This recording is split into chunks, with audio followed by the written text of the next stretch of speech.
you ever heard the definition of an expert? I have. Okay. It was one of the most relieving definitions I've ever heard in my life. The definition of an expert is somebody in a very complicated area that solves complicated problems over and over again. Will you accept that definition? I will accept Okay, that. that's what this store is. When people come in, you're talking to experts, people that know how to solve this problem that you have. You're looking for a piece of gear to do a job, right? And the reason they come here is because there's an expert in the building. They can ask the people on the internet, and you know everybody on the internet has 25 years experience, including the 14-year-old in Waco, Texas, in his underwear. Right? I'm sorry, it's not true, but these are real experts. And the fact that they started as a bass store, but they've become a guitar store, that's one thing. But you've got a room full of experts when you walk in here to have your needs tended to. And I want to honor you, and look how many people came because you started the store here. And you did a great job. Thank you very much.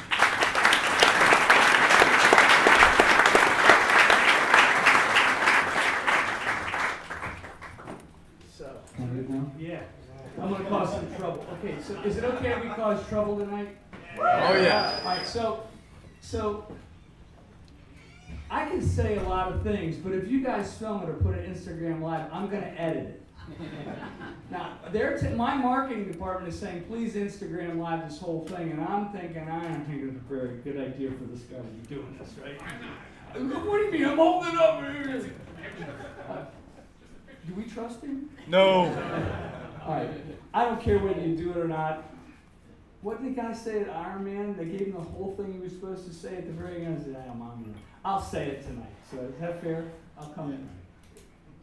So first of all, thank you for coming, and I want to try to set some goals. First of all, this is really my first time in Syracuse, as I told you, out on the street.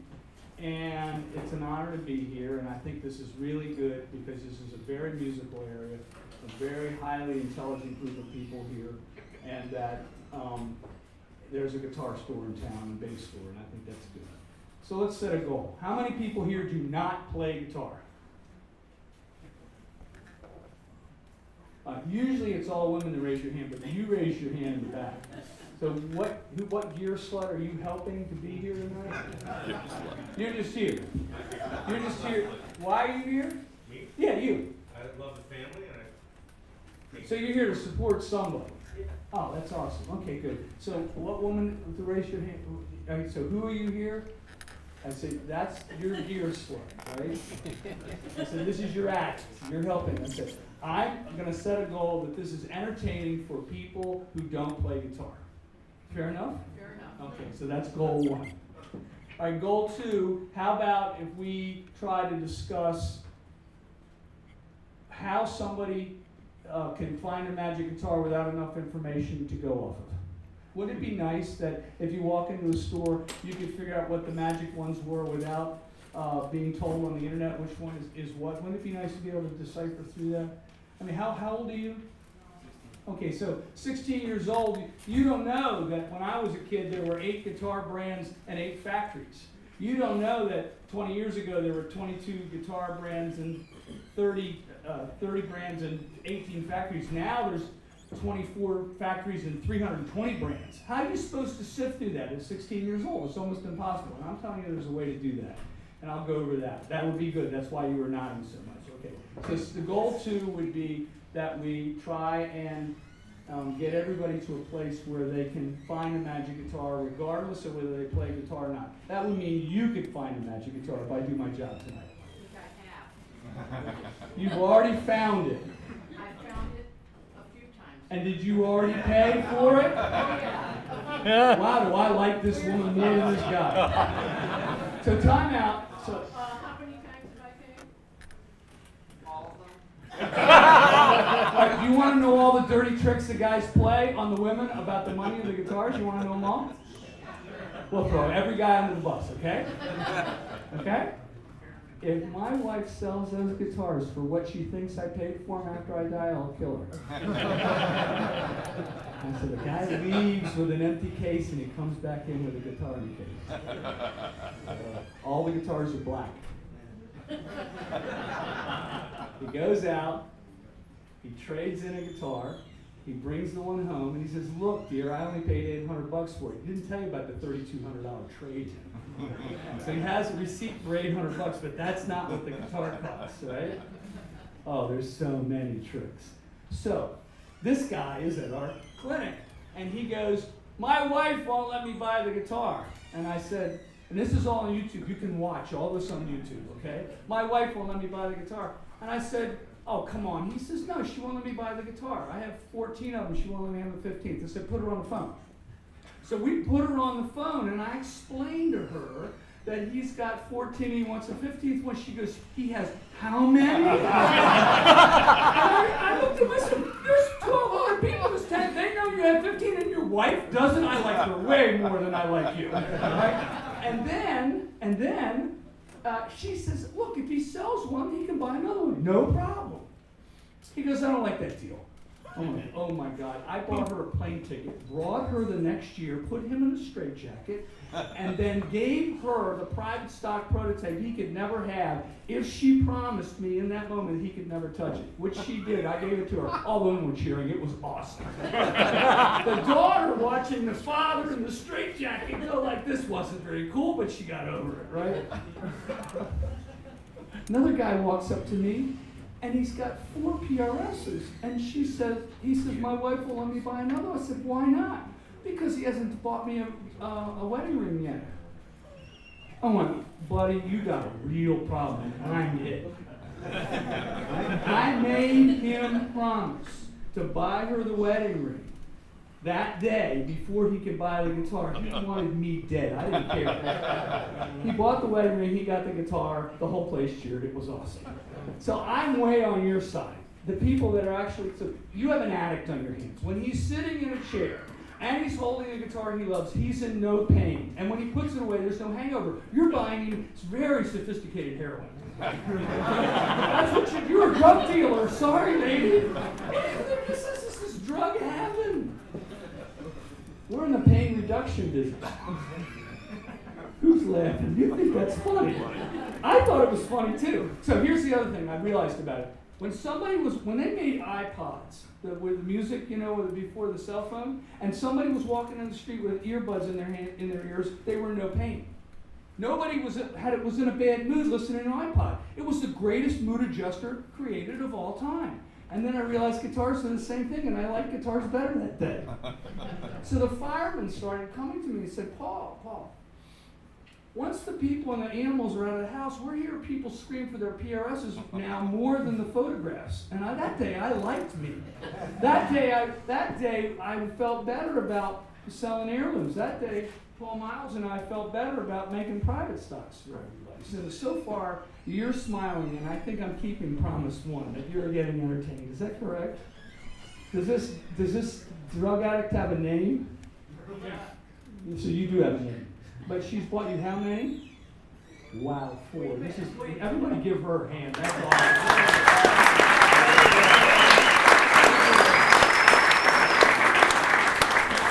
awesome. So let's set goal 3. It's really hot in here. Is there any way we can open windows or doors or something so that we're going to be sweating in a minute. It's going to get very gamey in here if we're not careful. Emery, is there something we can do about the heat? We're trying everything possible. It's only hotter outside, so. Yeah. All right, I'll shut up. I failed at goal 3. Okay, so let's go after goal 2. So, by the way, I want to tell a story, but in the end, this is the story. The story is about the fact that I've spent my entire career going around to vintage guitar shows and to dealers and to guitar makers and interviewing them and interviewing. And what you build is an encyclopedia of knowledge, almost like Jeff Beck has an encyclopedia of knowledge around guitar playing, right?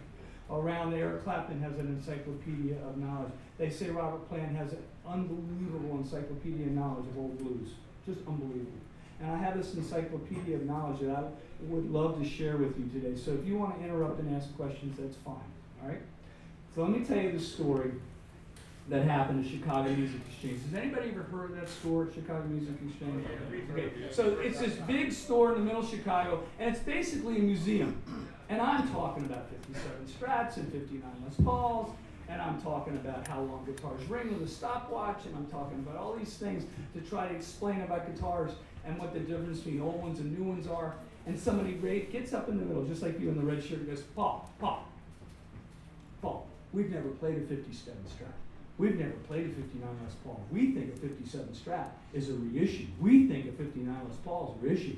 We've never played one. We don't know what you're talking about. I said, but they're hanging on the wall behind you. You can play them. And I looked at the owner of the store, David called, I said, they can play them right. He goes, no. And I realized at that moment I had spent my entire career chasing down Ted McCarty's guitars and Leo Fender's guitars and Antonio Torres' guitars, and everybody else hadn't done that. And so what was real for me was not real for them. And they said, okay, hotshot, get out a stopwatch and start timing the guitar you brought and get out a 59 Les Paul and get a 57 Strat and time those.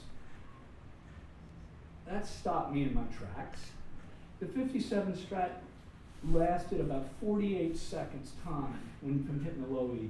The old Les Paul was about 43 seconds and the PRS was about 47 seconds, which is not what you would think. Then they brought new guitars down, the same model. They were 13 seconds, 22 seconds.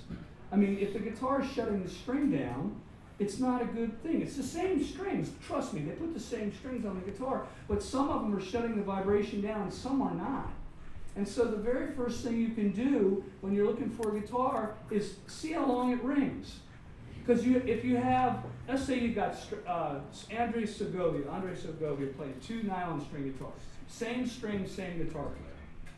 One of them, he plays the notes and the notes die at his feet. The other one, he plays the notes and it fills the auditorium with sound. One of them is converting force into sound beautifully, and the other one's killing the force. It's like one was made out of rubber and one was made out of wood. To give you an example, most nuts on most guitars, not in this store, but most nuts on most guitars in most guitar stores are made out of the same thing you hook your septic tank to your toilet with. Does that sound like a good idea to you? I know it looks like bone, but it isn't. It's PVC plastic. And that shuts down the vibration. If you make the tuning pegs out of rubber and the nut out of rubber and the bridge out of rubber, everybody will admit the guitar won't sound as good, right? Are you filming this? Yeah. Wow. Is that okay? Did we have a discussion about this? All right, so let me explain. Are you going to put this on YouTube? No. Do we trust?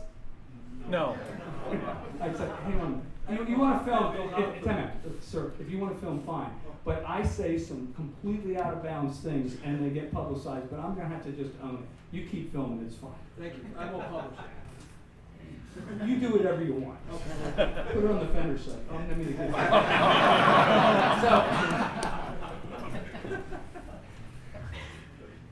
So in the end, here's the theory. No matter what microphone you put on Barbra Streisand, she's not going to sound like Paul Rogers. Will you agree to that? Okay, so if a guitar is really trebly, it's not because the strings are trebly, it's because something on the guitar minus the mid-range and the bass away. If the guitar is really bassy, it's not because the guitar was really the strings were bassy, it's because something minus the mid-range and the treble away. If you have something that's very full sounding and lasts a long time, something's not minusing the sound away. So the way you buy guitars is the way women buy shoes. Bring me 12 guitars and get away from me. That's the way you should do it. The ones that you hit the strings and the sound comes back at you and vibrates in your hand, those are the good ones. The ones that die are the ones you shouldn't get. It's just like high heels. Some hurt and some don't. It's the same exact thing. Now, anybody who's ever bought a guitar usually goes home and shoots it out with all their other guitars, correct? And they don't have exactly the same experience, but generally the same experience in the stores they had at home. Right now, if you buy a new guitar, everybody thinks if it doesn't sound right, I'll just buy a new pedal and that'll fix it. So let me explain what a pedal is. A pedal is a new kind of heroin that's $250 a box. And you buy them and you think it's going to fix the sound of the guitar. But that's not the way it works. And no matter what pedal you put on the microphone, it's not going to make Barbra Streisand sound like Paul Rogers. That isn't going to happen. So what I'm suggesting is that guitars are subtractive. The guitar is trying, the strings are trying to make the guitar go crazy.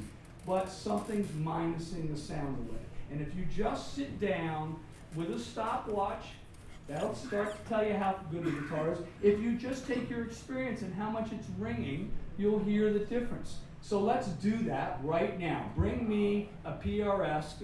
I got a PRS here. Give me another brand of a guitar. Any brand. Why don't you bring me a Gibson? Yeah, sure, why not? Let's do this right now in front of all y'all. Now, I'm allowed to say all y'all because I live below the Mason-Dixon line. Somebody's got to bring me a guitar. I'm sorry, this is not complicated. We're going to do a shootout. I like that. Grab that one. That's good. You can drop it. There you go. All right. I got my visa in case I drop it. Whatever. If you drop it, I'll pay for it. Here. Oh, check. Oh. Oh, I'm sorry.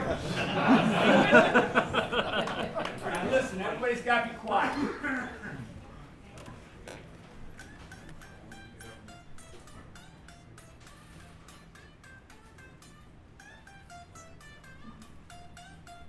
Can you hear that? Yeah.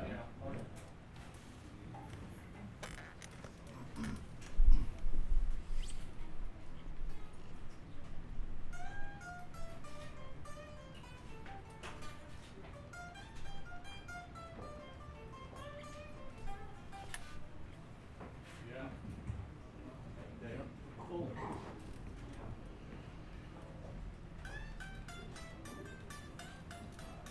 Come on, you can hear that, right? Okay. Can you hear that? Okay, good. It's not hard, right? Go drop it. All right, so it's not hard, okay? And they have brought me real old guitars that were made by my teachers, and I've lost some of these shootouts. I've been even with them, okay? But we could do this over and over and over and over again, and you can hear the difference. No matter what pedal you put on it, no matter what you do, it isn't going to be the same. Now that guitar is choking out. Choking out is because the strings are too low. The fret in front of the note is choking it. A repairman can make that better. But it still sounds wildly different acoustically. And you can hear it in the room, no problem. And what I'm suggesting is, if you're going to end up loving the guitar, you better find something that's singing ah instead of ee. One sounds like a dolphin and one sounds like a choir singer.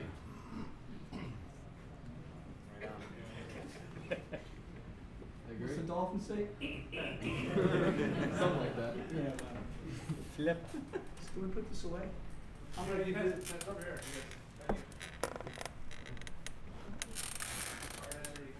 You're going to get an extra 25% on that thing? I'm kidding. Here's the problem. A lot of times they do these shootouts and they bring me my friends' guitars. I'm friends with most of these people. But it's fair. I didn't decide which one it was. You guys decided which one it was. And you need to hear or oh is better than e. Right? It's a vowel sound. The thing's making a vowel sound. It's in every note that you play.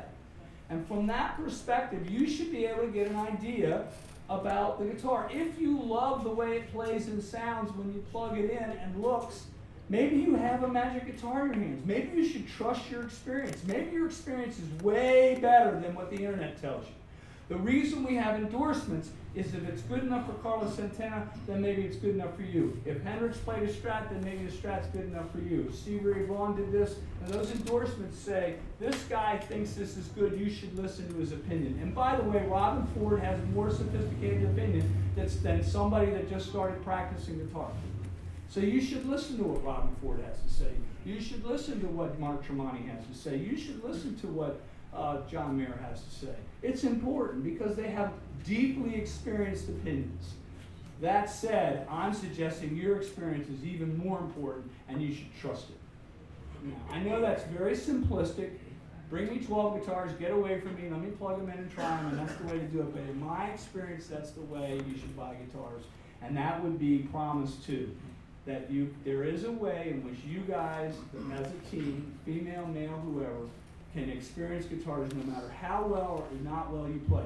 He can play all his guitars at home, and you can tell him which is the best sounding one. You have a good enough experience to tell him which ones he likes. He might not agree with you, but you're not going to be far from wrong, because human experience hears some things as harsh and other things as beautiful. That's just the way it works. Right? Does that make sense? All right. So, we're in a town of, I believe, very sophisticated musicians. Where somebody, the guy that's just almost dropped a blue guitar in the back. So, did you have a question? Did you started this whole thing today? As far as anything to start this whole conversation going? I don't want this to be a one-sided conversation. I want this to be double-sided, in which there's interaction between people. At least when I'm talking to her, there's something going on. When you look at me and go, yes, there's nothing going on. Well, I mean, aside from the shock, I mean, I've never been in this kind of situation before. I've played guitar since I started with the Tigers on the party that I broke my heart. I traded a Gibson Les Paul Smartwood Exotic for it, and I still, Was it a good trade or a bad trade long term? absolutely fantastic. All right, good.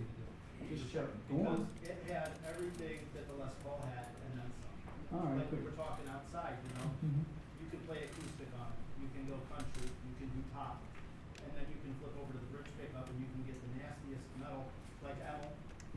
Amen. Yeah, he'll be Yeah. here tonight. By the way, we have a gifted musician, Bosco Francis, going to come play and talk to everybody tonight.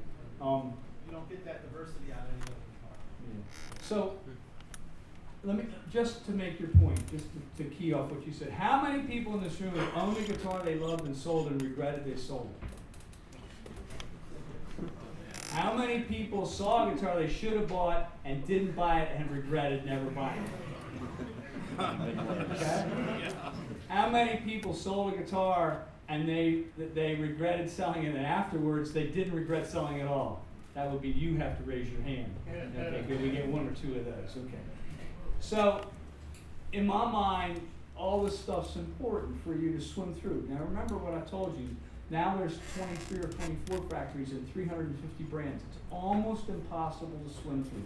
And one of the reasons I see more and more people coming to these clinics is because they're hungry for the truth. It's hard to tell what's going on the internet. I mean, you're being sold that this is God on every single page you look at, right? And so how do you sift through it? And now we're in a world where kids are doing this walking across the road. I mean, you're going to get a lot of people dead doing that, but, look, let me ask you a question. When your TV breaks, what do you do with it now? I asked him. Yeah, throw it away. What did your father did with a TV when he was a kid and it broke? Call the repair guy. Call the repair. Call the repair guy, right? My wife and I were in the Atlanta airport.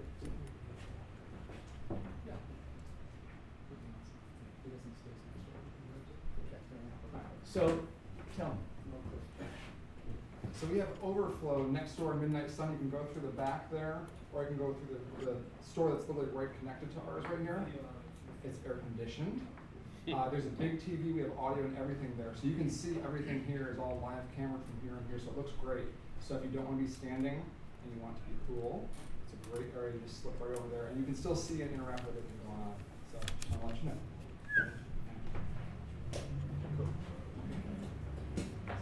So, my wife and I are in the Atlanta airport. Some guy's walking through the airport with holding a nylon string guitar in his hand. He's walking by us, and I said, "That's the problem right there."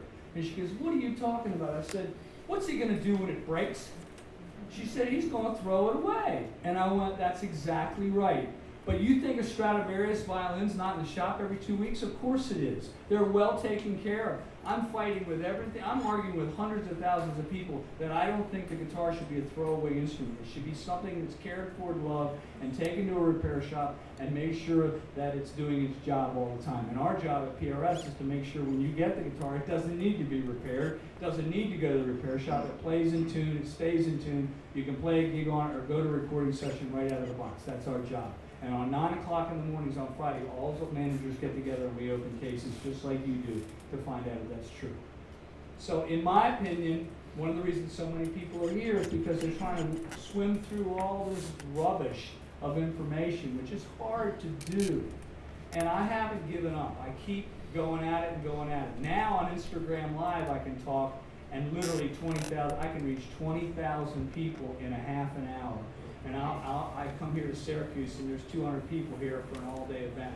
And you can imagine that those statistics are fascinating to me on a basis. But I still love coming to these stores and coming to do this because this is much more human. You won't forget you talking to me, and I'm not going to forget you not me talking to you. So does that make sense to you?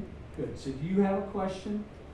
You're 16 years old. You play guitar. You must. You got a John Mayer T-shirt on. You talked about having mentors. I think it's yours. I bought the Reclaimed Wood series. You have a Reclaimed Wood Series guitar. Yeah, I had a part-time job, but I saved up my money. That's why I Just bought it. like kids used to mow lawns to get a guitar. There you go. You were there. You were there. Be proud. We're raising a good one here. So you have a work ethic. Wow, that's new. Are you going to go to college? Yeah. Where are you going to go? I don't know. You want to be an engineer? What do you want to be? For me, I want to be a musician, but you want to go to school for engineering. What now? Engineering. Rock star.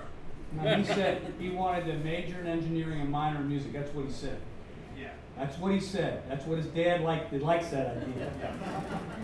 So USC has a very, very good music school that does that. Okay?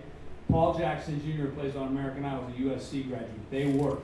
Some schools, the kids go and they don't work when they come out, and some kids go and they work when they come out. Some kids come out of engineering school and they work, and some of them don't. You should check the percentage of time that there's a job able to be landed by the person going to that college. And it doesn't mean how much money you spend. Very often it's not that way. But you know, the kids that go to Juilliard, when they come out, they work. When they go to North Carolina School of the Arts, they work. Two of the people that work for me are MICA graduates, which is the Maryland Institute for Creative Arts. And they've taken that entire art background they have and applied it to private stock. All that color stuff you saw out there, that's an art graduate doing that. And he's really good manager, and he's really good artist, and he's very good guitar maker. And didn't understand, Paul Miles didn't understand that when he started with that art degree, would he ever be able to use it, and was kind of blown away that it ended up being there. You don't know how much each of these pieces of learning is going to help. You just don't know. But if you go and get an engineering background with a minor in music, you'd probably be pretty active. Because you've got always a place to lay back on, right? I'm trying to help you, Pop. So, does anybody else have a question? Yes, sir. If you'd be willing to share any of stories that you value most from your interaction with Ted McCarty?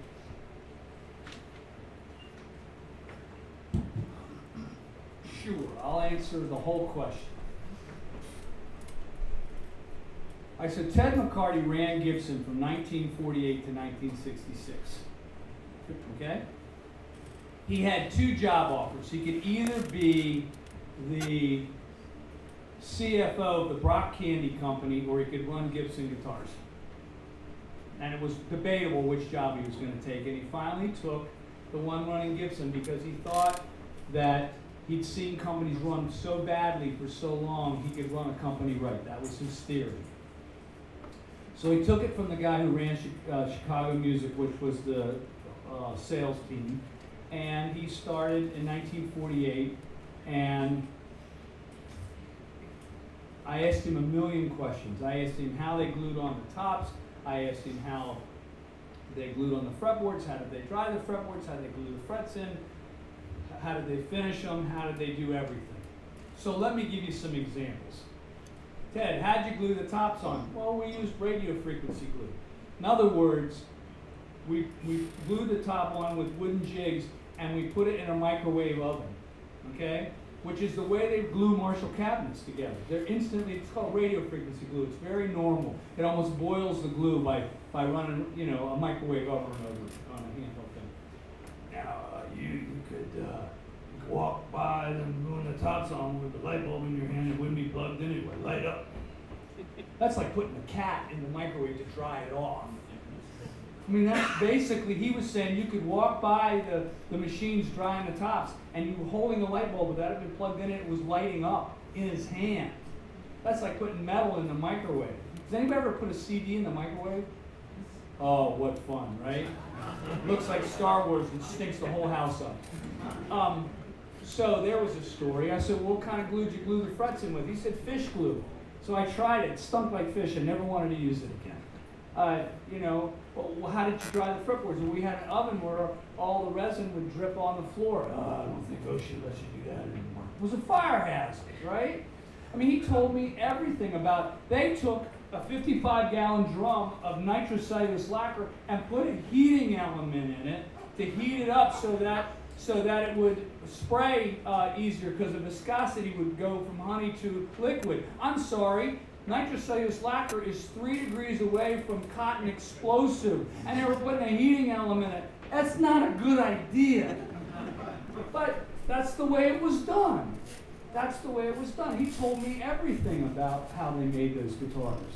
They had a book on how you made each of those guitars. And when he was fired in 1966,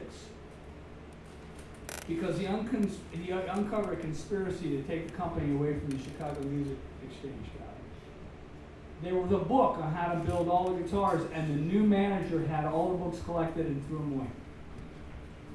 I mean, just story after story after story after story after story at what happened at Fender, what happened. And all these old guys, when they died, I talked to them like either the day before they died or within a couple of days of them dying, and they all want to know the same thing. How'd I do? How'd I do? They wanted to know how they did. And I was the new young whippersnapper, said, you did good. When I talked to Forrest White, who was the production manager of Fender, how'd I do? He wanted to know how he did. Fascinating information to be able to interview them. I was in diapers in 1958. I was not allowed to that party. But right now, this is becoming our party. Look at the percentage of PRS guitars on the wall here. It's becoming our party. At 61 years old, I've got white hair and a yarmulke, and it's just not cool. I mean, I used to have a mop, a mop, long hair. Sorry, never mind. So,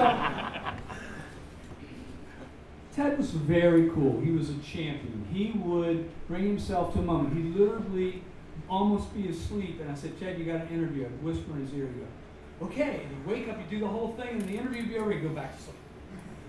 And it's unbelievable what a champion he was. Benny Goodman, there were stories about him where he'd be asleep backstage, and then they said, Benny, time to go on the stage, and he would be this little smidgen of a man. He would all of a sudden be really tall. He'd walk out, swing his arms, do the whole thing, and go back and fall asleep. Those are champions, That's the real deal. In the moment that mattered, they did the right thing. I mean, almost that's the definition in a way, right? So, I asked Ted everything. I knew I had it all when he repeated himself. And you can tell somebody's lying because each time they tell the story, it's a little different. But somebody's not lying, tells the same story every single time. And I never heard him tell the stories different ever, and they were always fascinating. So I'm sitting this is the last story. I'm sitting in a restaurant with him, and he's kind of blind. I said, why are you blind? He said, well, I had a dislocated retina. It was early on in reattaching the retina with lasers, and they turned it up too hot, and they perforated my retina. Oh, okay, fine. Paul, I saw a bar in the shape of a failure today. I said, what? I saw a bar in the shape of a failure today. What are you talking about? What I figured out is he had seen a bar in a Hard Rock Cafe that was in the shape of a flying V, and he could only sell 40 of them, and in his mind it was a failure. So he had seen, the bar was the shape of a fly. I said, oh no, Ted, it's a legend now. He says, oh, the dealers, they didn't want them. They just put them in a case. They rotated in the middle of the store, and they wanted it as a showpiece. They didn't order any more. I said, why'd you do it, Ted? Why'd you do the Flying V, and why'd you do the Explorer? He says, because Leo was talking shit about us, saying we were a bunch of old fogies, couldn't do anything, knew I did it to shut him up. I said, did it work? He goes, yeah, it worked great. So, this was an icon. The last time he went to NAMM, I was the one that rolled him around in the wheelchair, and everybody came out one at a time to say their goodbyes. And one of the most touching ones was from Jean-Claude Larrabee, the acoustic guitar maker, got on his knee down next to Ted and said goodbye. They all knew they'd never seen me. It was awesome. It was friggin' awesome. It was great. So, you want some Ted stories? I just told you some, Thank okay? you. I appreciate it. Very interesting duck. I made a deal with him. You teach me everything and I'll get you remembered. He said, okay, it's a deal. It's cool. So now look, had somebody not asked this question, that story would not have come out. And that was worth it, right? Yeah. All right, so does somebody else have a question? By the way, challenging arguments are more interesting than agreeing, yeah. No, next, over here. I'm sorry, what? It's proven that you actually built your first guitar or guitars in your bedroom. Number one, is that true? And what was the very first guitar you scratch built? If you can remember. Are you accusing me of being too old to remember? Is that the beginning of all? Do you have Alzheimer's, Paul? I got 10 years on you, so I know. No, you don't. You were born in 46. 47. You don't have 10 years, I'm 9. I just thought. Fair enough. Did I build in my bedroom? Yes. Do I remember the whole story? Yes. What's the third question? What was the guitar? What was the piece that you built? In what? In my bedroom? Yeah. I built 9 of them with my brother over summer. The first one was built at St. Mary's College in the art department in tears because my girlfriend left me. And the second 9 were built up in my bedroom in my house. And my brother moved out of his room into my room, and we turned his room into a wood shop. And I put 2 fans in the window just like that, and I was spraying lacquer at them, which is not a good idea. My parents didn't know I turned the bedroom into a spray booth, okay? Yes, it happened. How was I supposed to get a start? Look, I gave my father a tour of the house when I moved out of all the things he didn't know. This is where we jumped out of the house every night. This is where I drove my mini bike. This is when I came back at 4 in the morning. This is what you didn't know. And Mikey couldn't talk when I got done with that. And wait till he does it to you. Oh boy, what fun.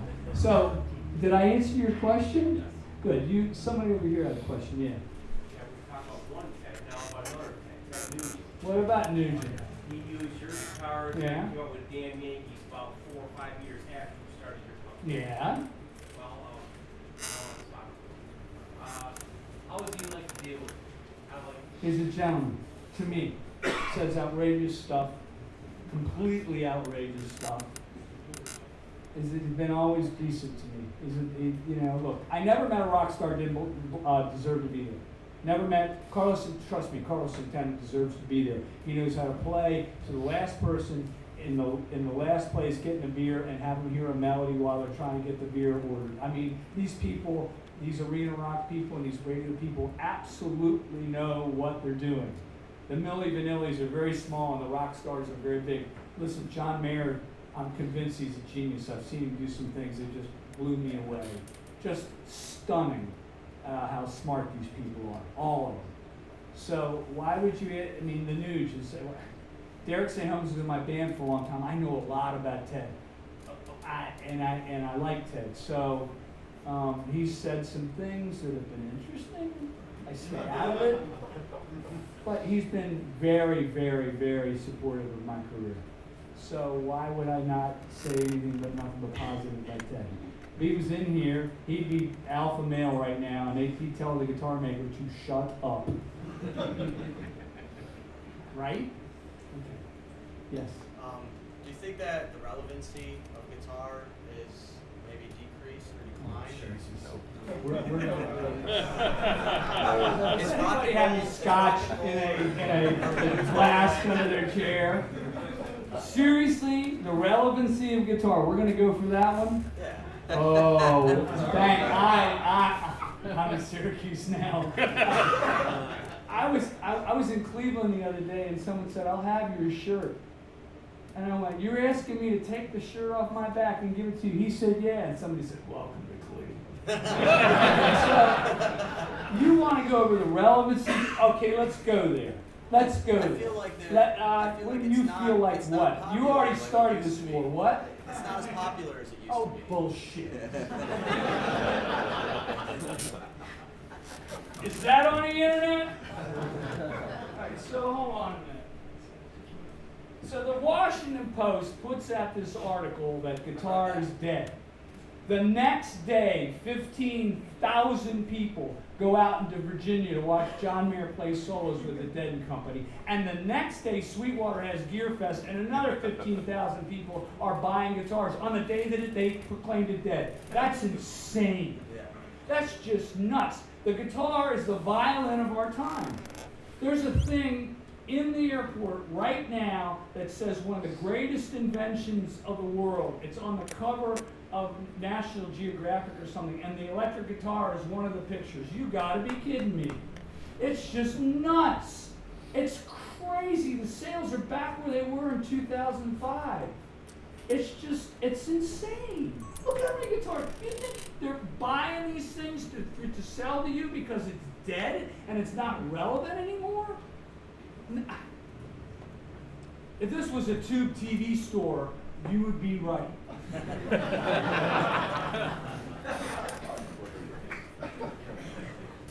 What was the little thing with the light bulb in it that baked the cake for the kids? Easy bake. Yeah, if this was Easy Bake Oven store, you'd be right. Oh, come on. You gotta be, why are you spending, does this look irrelevant to you? These people are interested in what's going on. This doesn't look irrelevant to me. This looks as relevant as, you got a phone? You got a phone? Yeah. Go put into Google. Pull it out. It's dead. You got a phone? Does your phone work? Yeah. Good. Put into Google electric guitar and show me how many hits come up. How many different sites. You gotta be kidding me. I just feel like a lot of You're kids are re- going to like rap and pop shows more than rock No. shows. Okay, wait a minute. That's true. But I'm sorry, now when the rap bands play on the Grammys, there's electric guitars back in the band. Yeah. Sorry, it's returned. Now when they sing the chorus, it's got a melody again. Rap has put music back in it. You look, Eminem's band, there's an electric guitar player in a band. Well, you know, all these guys have got how many hits? How many pages? It's in the trillions. All the way down. 11 billion and a half. Seriously? You just made that up, you liar. All right, that's really good though. I like that answer. Look, it's incalculable. It's the violin of our time. It is what's going on.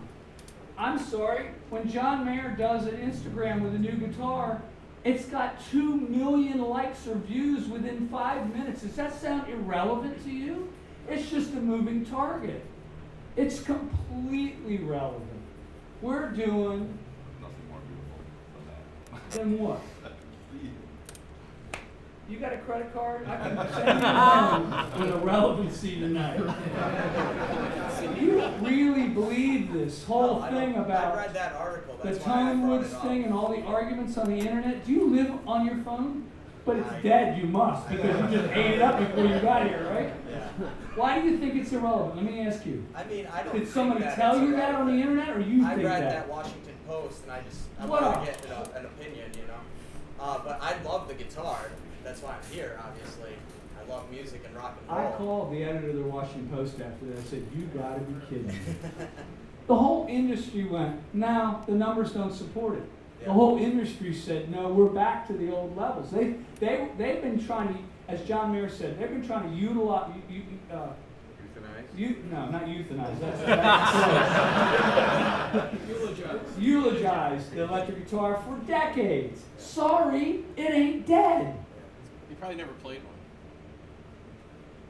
John Fake Mayer's news. played it. No, the guys in the Washington Post. I think the guy, he interviewed us for a long time. I actually have an opinion about what was driving his bus, but I don't think it was the facts of the case. But do you think he played? Yeah, I think he probably did, Yeah. but who cares?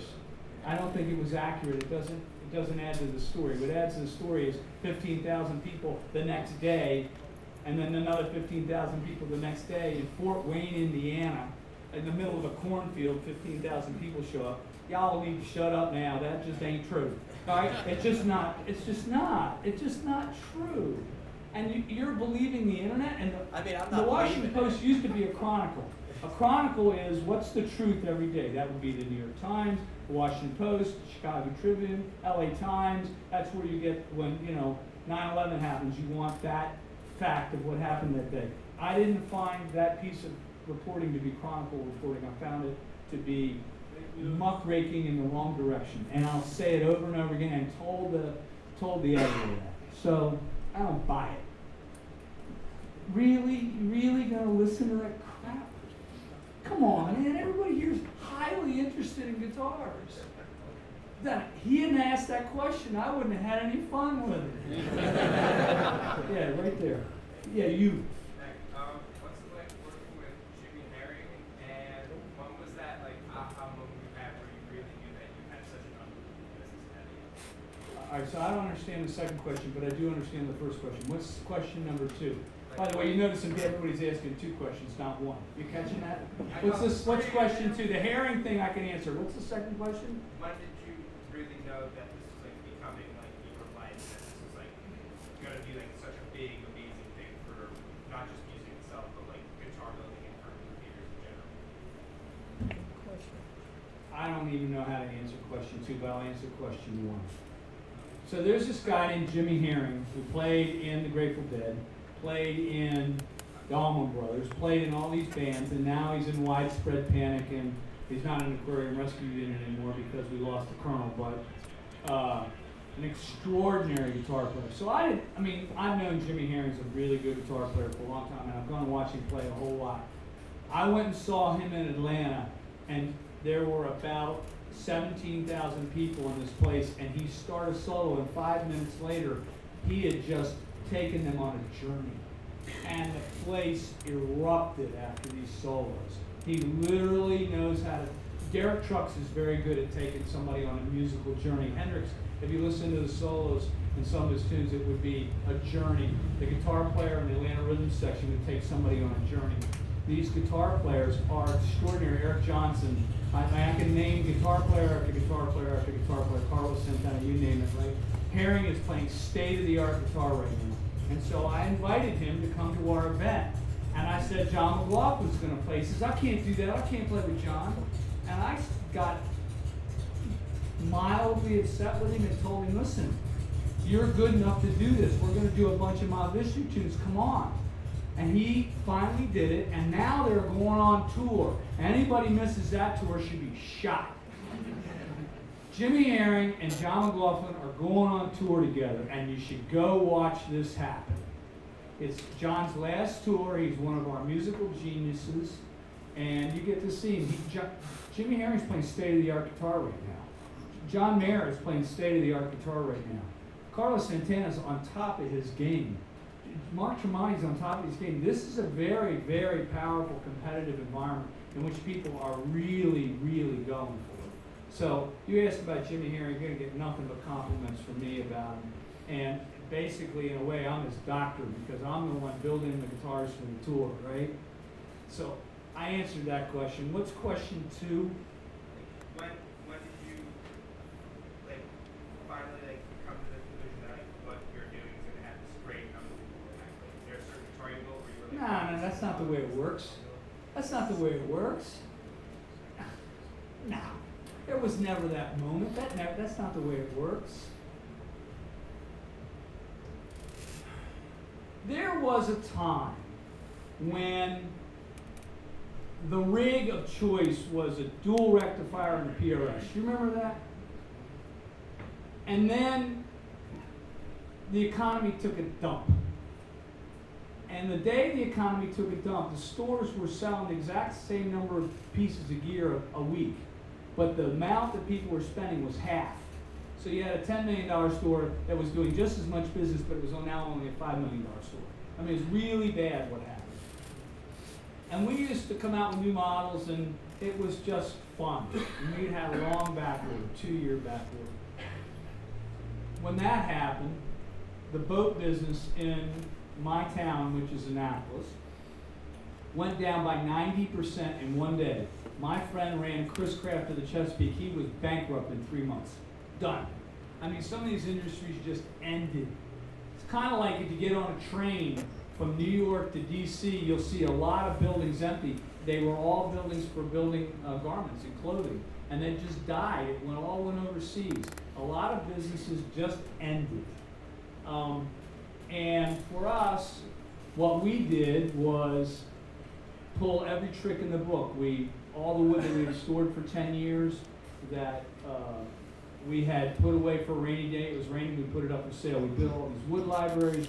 Paul Miles is going on the road in Japan and here and God knows how many other places, staining wood with everybody, trying to give everybody a personal experience of the place. We were on airplanes. We were doing everything we could possibly do to stay alive.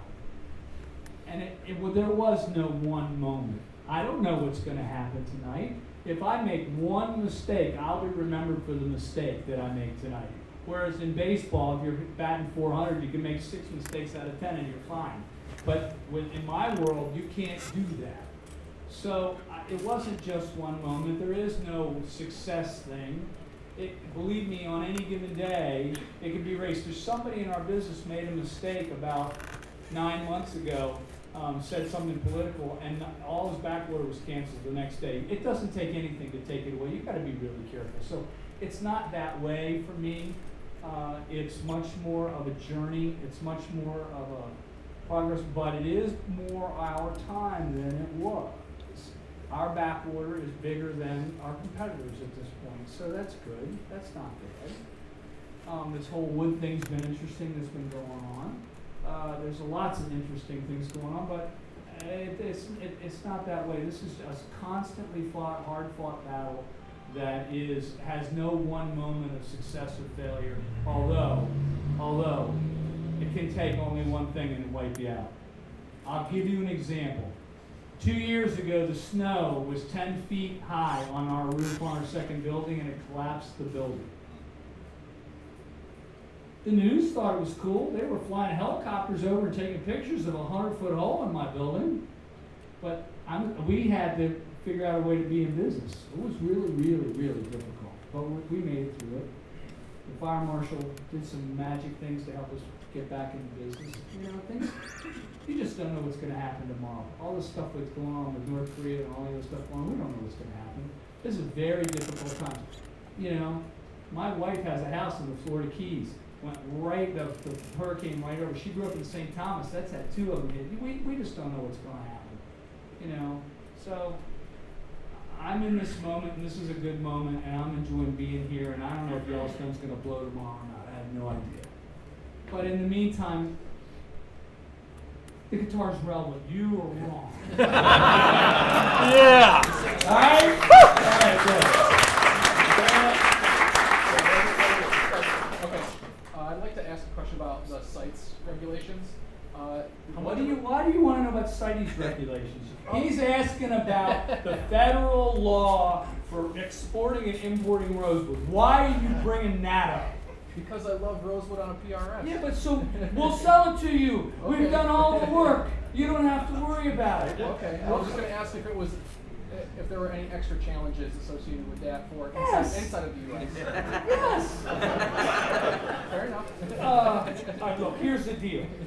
They changed the law because the Chinese were buying all this Siamese rosewood and they were exporting it out and they were raping the country of all the Siamese rosewood. We don't even use Siamese rosewood, but they said we can't tell the difference between different kinds of rosewood, so now you need an export document to bring it into the country and you need an export document to send it out of the country, which means every stick of East Indian rosewood, which is all reclaimed wood from the monsoons, it's all dead trees that are collected, now needs a CITES document to go overseas. So we had to hire people to do that. We had to meet with Fish and Wildlife. We had to do all the paperwork. Our job is to make sure that the paperwork has been done well, and your job is to figure out whether you can trust the company that what's going on has been done correctly with the government or not, and then buy the guitar and don't worry about it. And I'm telling you that we have debatably the best relationship with Fish and Wildlife of anybody in the industry, and we are doing everything exactly by the book. Don't worry about it. Now, if you have a credit card, you can take Rosewood home today. Don't worry about it. Let us do our job, okay? The way we do our job is we play by the rules. Look, I like changing the rules, but mostly Gil can't change the rules. You know, you can't go in the casino and change the rules to roulette when you're at the roulette table. You gotta play the game the way the game's played, yes. Is that a strat with a PRS neck?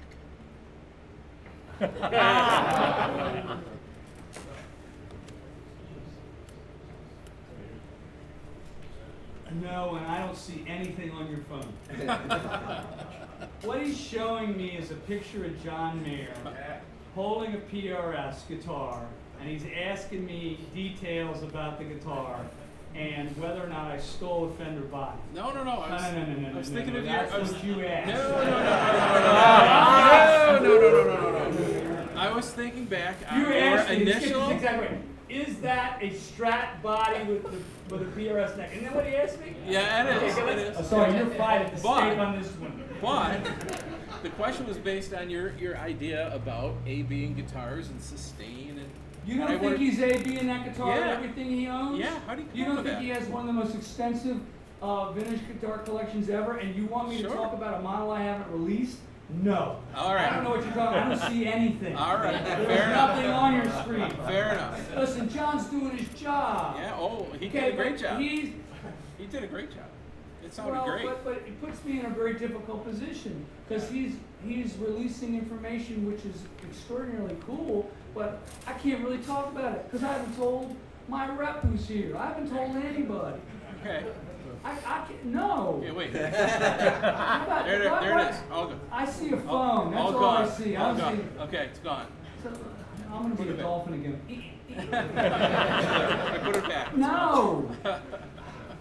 It's just awesome because what he's trying to do is get everybody excited about it long term. But we'll release the information when it's time to release it and we're ready. And not until, and I don't buy guitars off the internet and stick my necks on them and give them to rock stars. That's, no. Yeah, right here. Okay, you started the talk about the quality of the voice of the guitar. What is the ring and the sustain and the way it sounds? What's the one or two things that you might be most proud of in terms of innovating the design of your guitars that makes it different than the others?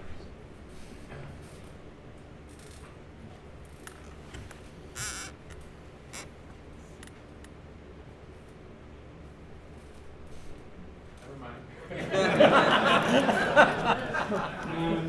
You need to be Japanese. The Japanese would sit there for 4 minutes till I came up with the answer. Don't be an American and try to answer the question. Just hang in there. What I'm trying to do is really answer your question.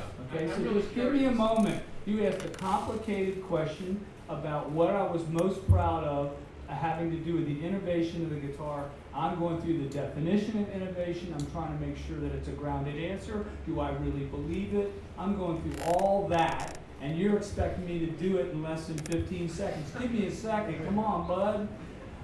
Fair enough? Fair enough. All right, so can I I'm answer really the question, curious. which I like the question? Yeah. I'm really curious. Guitars are tools to do a job. But the problem is 80% of information is brought in with people's eyeballs. So how it sounds and how it plays and all that is the most important thing in the end, but it's not what you first start with. I was in a room with about 22 studio guitar players from Nashville. And one of the guys came up to me and said, Paul, if we don't use our PRS in the session, they erase our tracks. And I'm going, what are you talking about? He said, no, literally, there's tuning every syllable of every vocal. And if I don't use my PRS, when they've done tuning the vocal, my guitar is not in tune with the vocal, and they erase my track and I didn't get called back, I have to use my PRSs. Which meant our guitars were playing in tune and staying in tune better than the other pieces of gear he had. And I asked Jimmy Herring, I said, what is it about a PRS? Why do you use this? Why don't you use one of your old guitars? He says, my NF3 will do things and my PRSs will do things my vintage guitars won't do. So what am I most proud of? What's the most innovative thing? It's almost like good blocking and tackling in football. The stuff's staying in tune, it's playing in tune, and it's doing the job the musician needs it to do through the amplifier. So for me, bringing it back, and it's not an innovation really, it's more of a bringing back of old school guitar techniques, right? So the innovative things that we've done have to do with some of the pickup changes we made, some of the wiring schemes that we've come up with, some of the averaging of the neck shape stuff that we've done having to do with the radius and the level frets. Well, level frets is not something new, and gluing frets is not new, and having a good sounding nut is not new, and having good sounding tuning pegs disappeared, but it's come back. That's kind of new. The bridge changes we've made, it's all been an effort to make a tool that does a job. So to me,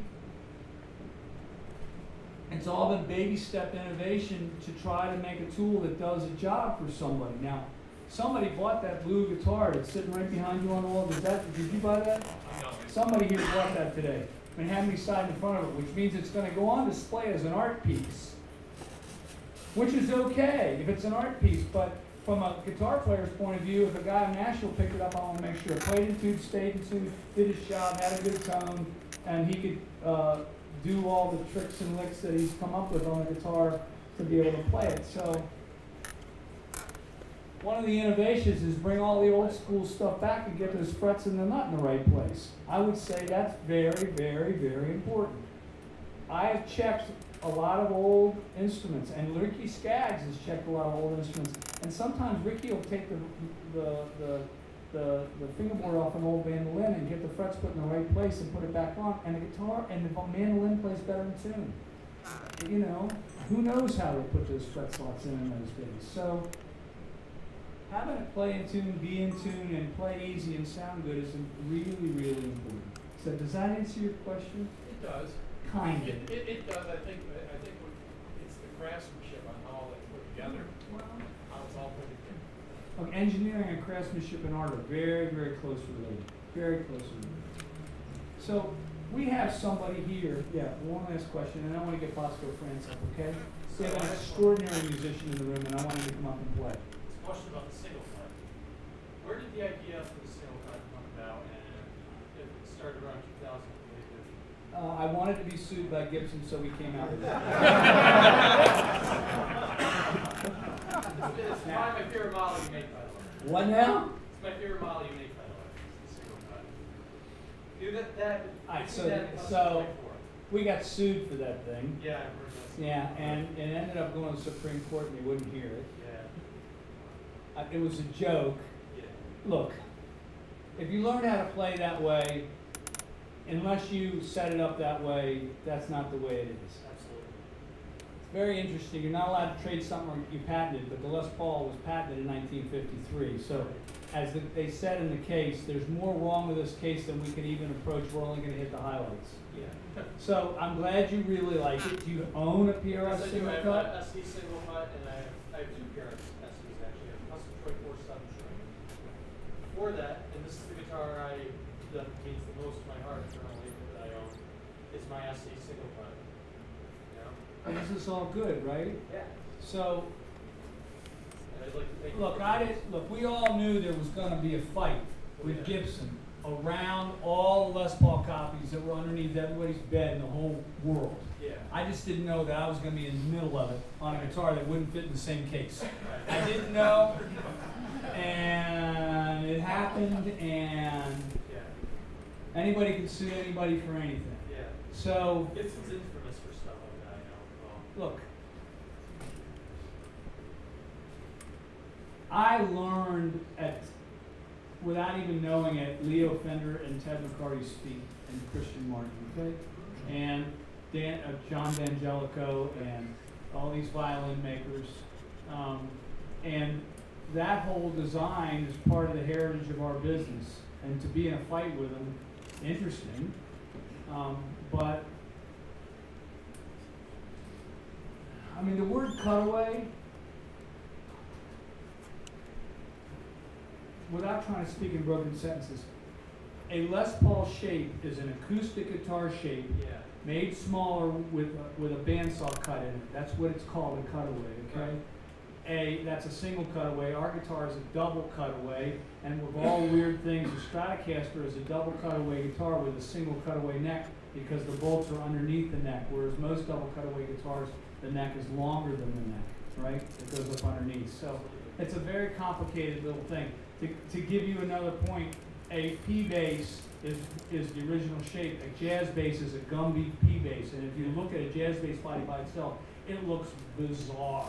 But you put a neck on it and the pickguard, and it looks handsome. Yeah. So that's a whole nother thing. Look, you got two guitars, and you're trying to tell the room, I like my single cuts, and what do you think of that? It's basically what you're saying, right? Exactly, yeah. Fair It's got a enough. little bit more, it's got a little bit more like twang to it than more than a Gibson, which I like actually. I really like that, you know. Twang. A little bit more brightness, which I really like, you know. Compared to what? Brightness compared to Les Paul, you know. I mean, Les Pauls usually sound a bit more fat. Not the one I just picked up. Okay. A lot of people don't know old Les Pauls, the treble pickup is unbelievably bright. Yeah.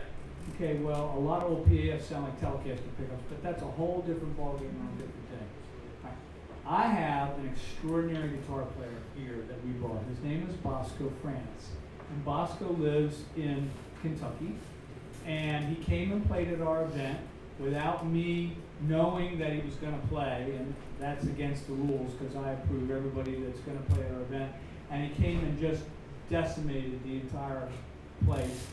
And I told Bosco today, if anybody played like him, he wouldn't be in this town. If there was another player in Syracuse, I wouldn't have brought him on. But he does something that's very Bosco and very different, and I would like to bring him up to play. Is that okay with everybody? Yeah. Bosco.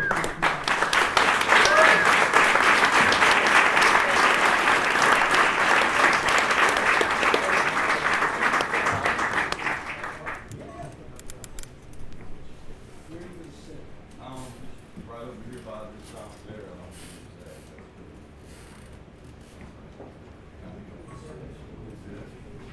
How y'all doing, everybody? That was the highbrow intellectual part of the show. Now we got the offshoot part.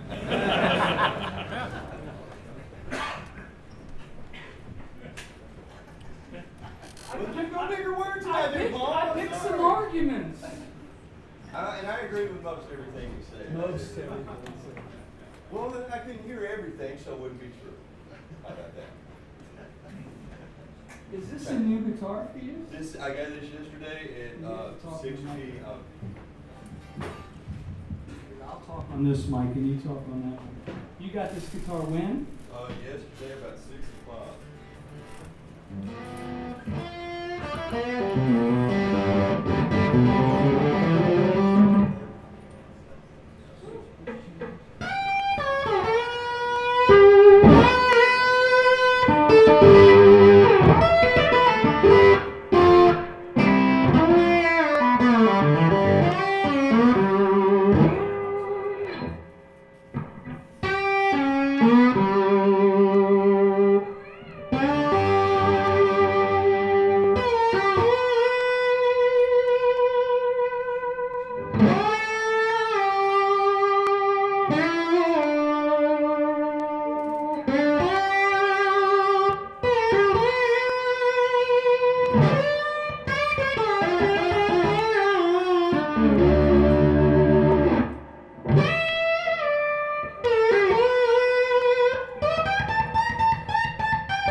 So when I heard Bosco play, I went, that don't come from my part of the world. That's Kentucky guitar playing, and I loved it. I just thought it was awesome.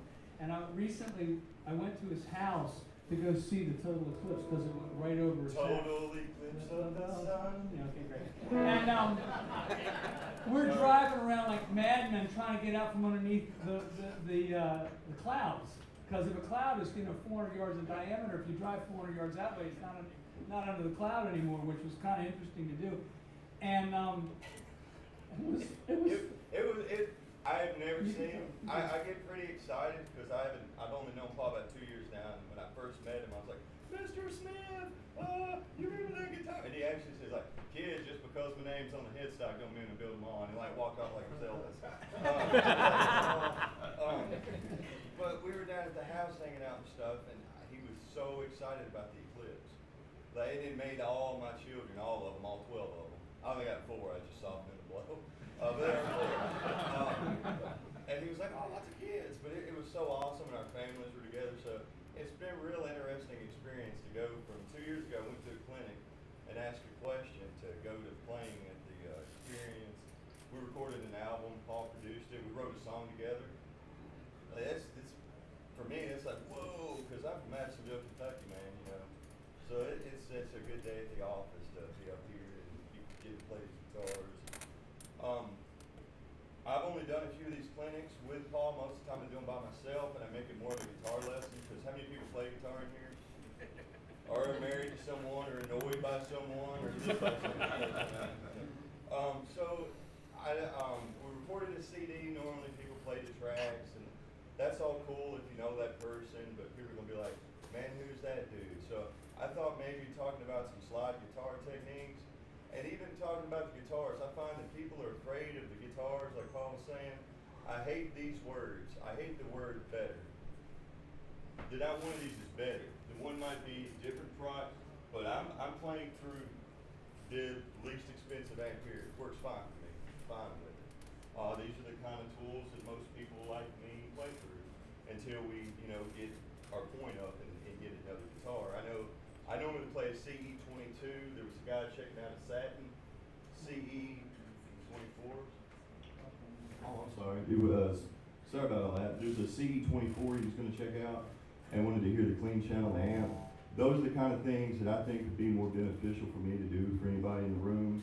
If you got questions about techniques I may use or anything, I play a lot of slide. I do a lot of, where I'm from, there's Travis Bicken.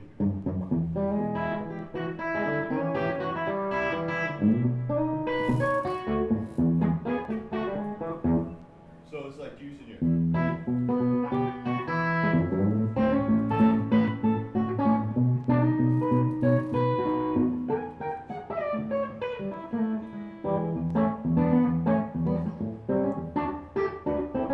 Something like that. Anybody hybrid picking here? Anybody want a hybrid pick? All right. Everybody make a G chord. Do that one. So all I do for an exercise to do this. I'm sorry, I keep getting away from the mic because I'm trying to feel like I'm pole dancing or something. Thank you. So I'm gonna use my pick and hit the root note, the top note of the G chord. And then I'm going to play the 2 middle strings, the D and the G, with my 2 middle fingers. So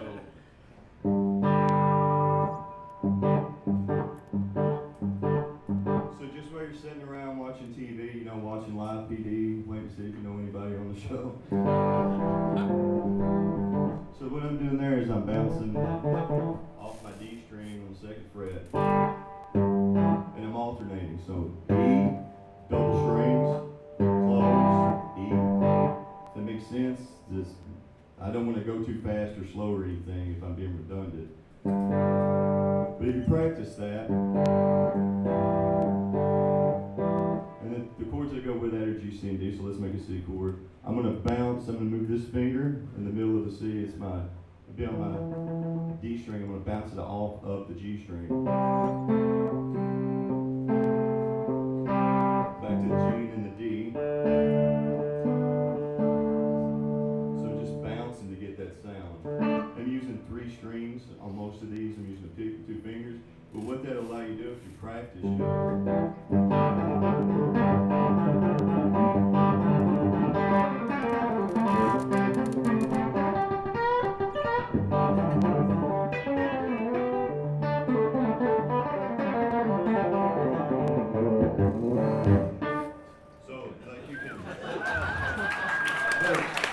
But that's what I use it for, that kind of stuff. There's a song we did in the studio it's called Chicken Plucker. We cleaned the name up a little. And it's kind of like that.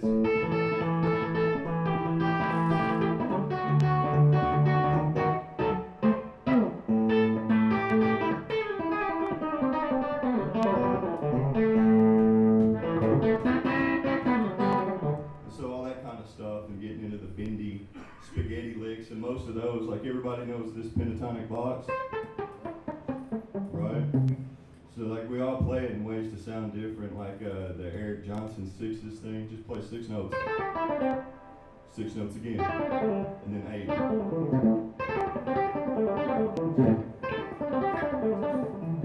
So that's something we all know how to do, but we practice different ways. So sometimes I'll play it this way.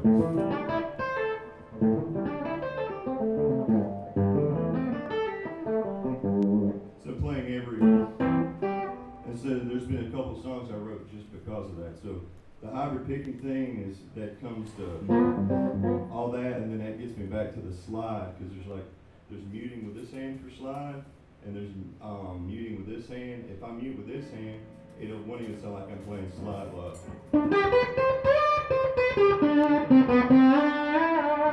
But if I play it open,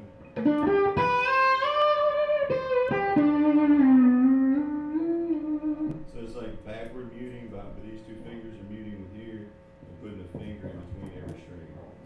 So anybody got any questions about those things? The standard tuning, open tuning? I go over any of that again. Is this helpful? Yes, sir. I have a question. Can I finish the story I started? What story? I said when I went down to see the I'm eclipse, sorry. I went to see the eclipse, and you ended up playing ZZ Top tunes together at a concert. We're starting a ZZ Top cover band. I'm gonna get him to grow his beard out. We should do some of that. Yes, sir. Yeah, so we should do some of that. But I just wanted to finish my story. Now you're gonna go. I'm sorry, I'm gonna What was sit your back. question? I'm sorry. Before we're so rudely interrupted by that, Paul. Sorry. We get fired for that one. So are you using your slide and a combination of Yeah. Depending, I was at home and I heard this song and I didn't know what it was, and I thought it was slide guitar. It turns out it was a pedal steel with a wah-wah. And I couldn't get those sounds, and I was like, how did you do that? So you guys open tune? So I'm gonna open tune to an E, which just means it'll make the sound when I'm done. So now I gotta go G up to an F sharp. G sharp. Sorry.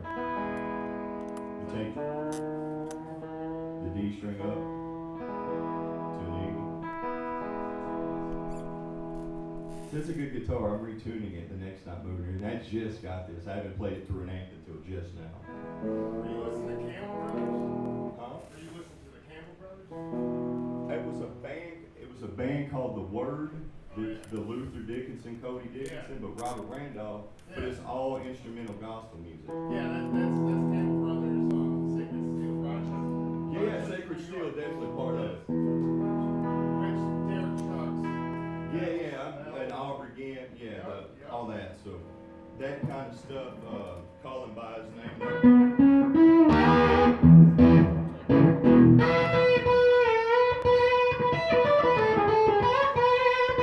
But the beginning of it's got all that. It sounds like a field holler.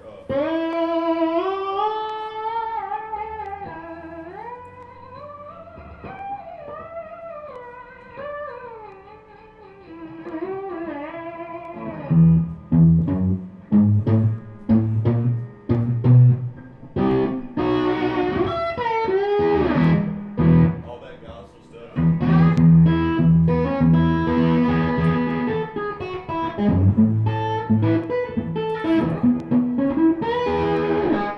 So that kind of stuff is definitely, that was the Sacred Steel stuff's where it came from. There's churches in the Northeast couldn't afford organs.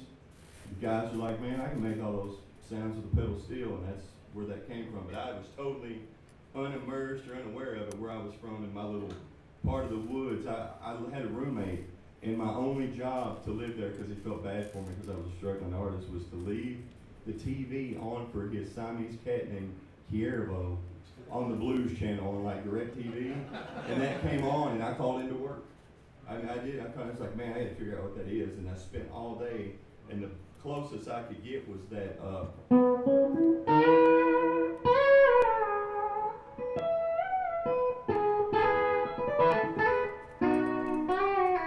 And also, let me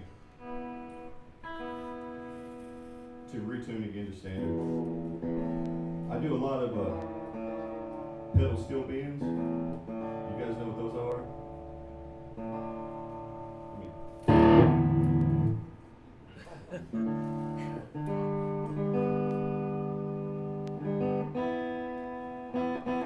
Okay, this one's going to be a pedal steel bend in E. Here's your E pentatonic, right? I'm using these two notes of the E pentatonic to put right here. I'm going to put a finger right here before the note. Before that, it'll be a flat third, but I'm going to.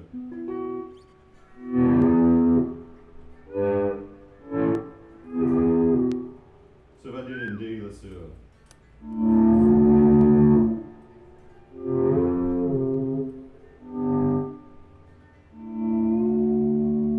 Kind of like a faux steel thing. It was as close as I could get. You know you can do. So I thought if you're a pedal steel player, you play with a bar. I know that. So what if I tried to do the pedal steel licks with a slide? So that's how I got the.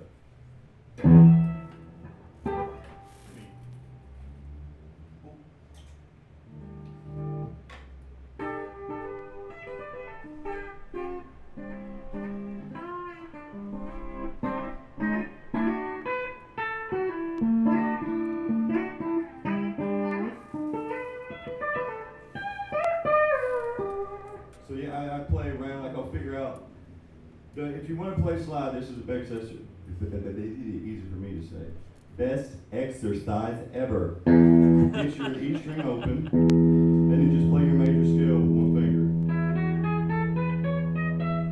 Now play it with the finger you play slide with. So you kind of feel where it's at. Because we don't play a lot with that finger as a leading. You do with these two, you know, so you can do your arpeggio. You know, that really fast shit. Stuff. Sorry, I got a little blue. Sorry. But to do the play your E note, so you have a note to base it off of, so you're not, you're not out of tune.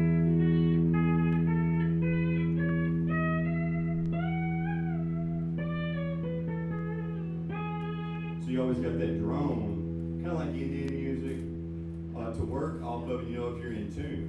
And then you can get kind of out there with it and start playing your modes over that. That's another thing as guitar players, a lot of us don't know our modes. It's real simple. It's just a major scale starting with a different note each time. Same like if I was in the key of C, it would be all the letters C, D, E, F, G, A, B, C, but it would be like.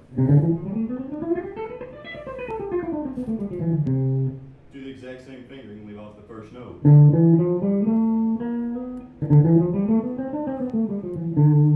Third mode. Fourth mode. So it's just your major scale starting a different note. And for a lot of guitar players that don't know theory, man, I didn't know theory for a long time. I'm still learning it, and I'll, instead of giving people theory lessons, like if we're playing a blues song in E,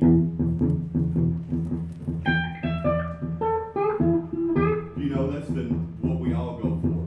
Go 4 frets down.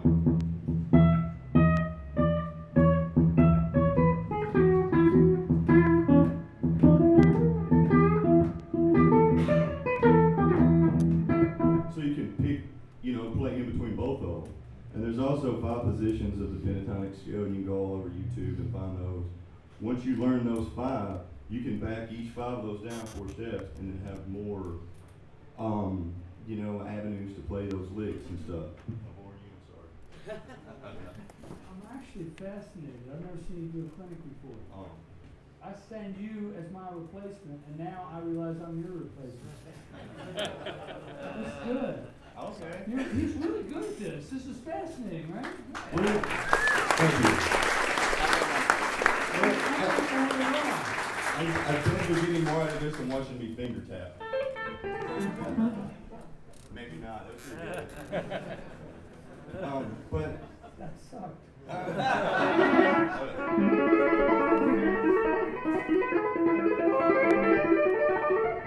You just really did that.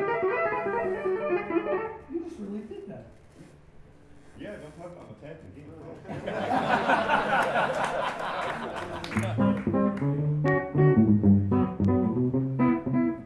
You gotta be a Swiss Army guitar player where I'm at. You gotta be able to play a little bit of everything. But get back to those pentatonic scales, you know, you can do the country stuff in them too. Like here's your, change that note to this one.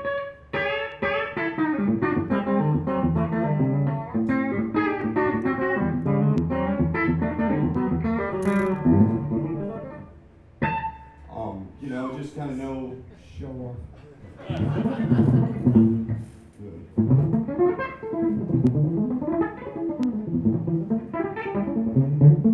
do you play guitar? Do you play guitar? But he's such a sweetheart. He is showing off. Okay, this is very cool. Very cool. Sweetheart showing off. Right? I was just trying to like show them that it works. Keep it up, practice.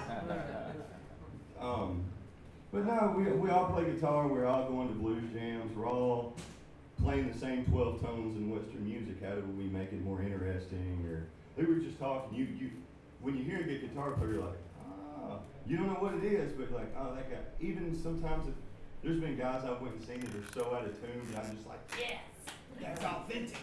You know, and then there's other guys when they're out of tune, I'm like, he needs a snark. And they sell those right here. You can get those. Put those on your new PRS guitars. Can you bring that satin up here behind me? I'm gonna. You want this one? Sure, I'll play that. See what suits. Yeah. You can do whatever you want, Paul. Snark it up.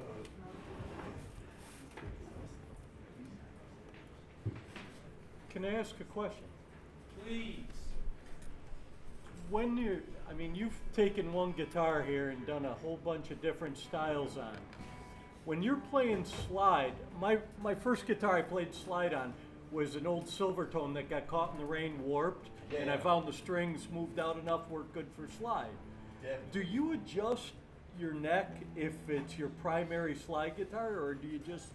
It's funny you should ask.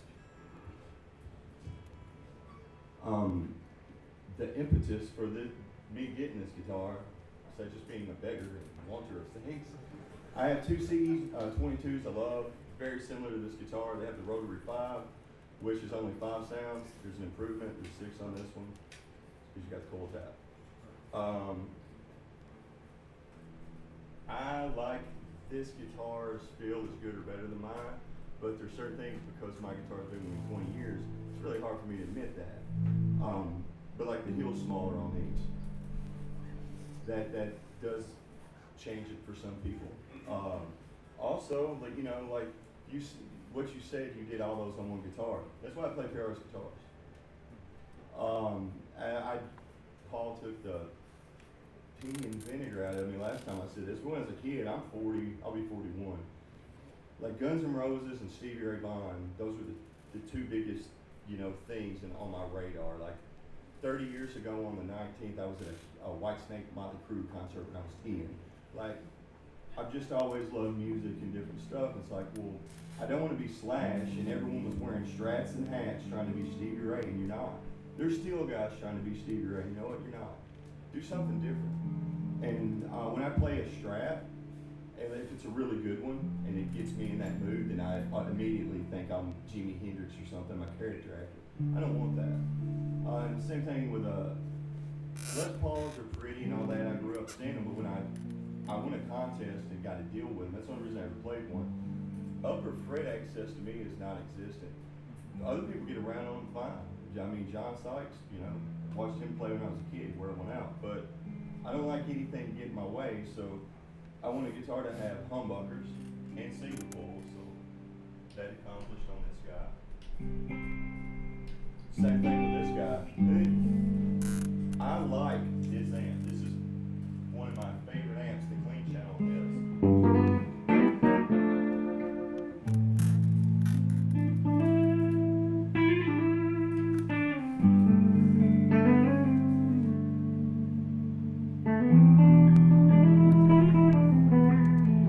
That one change. Just change pickups with it. Then we'll go mid.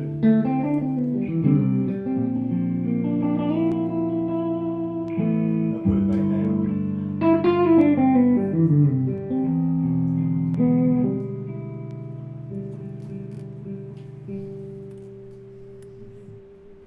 So can you tell the difference? Just okay, like I'll play the same passage. Right? So that was on the middle. So it's both of these guys in humbucking. I would do the same thing in the bridge pickup. It should get brighter. So knowing that, like in my mind, a guitar didn't have to be a Telecaster to sound like a Telecaster. You want hot bridge pickup, you know, some, you know.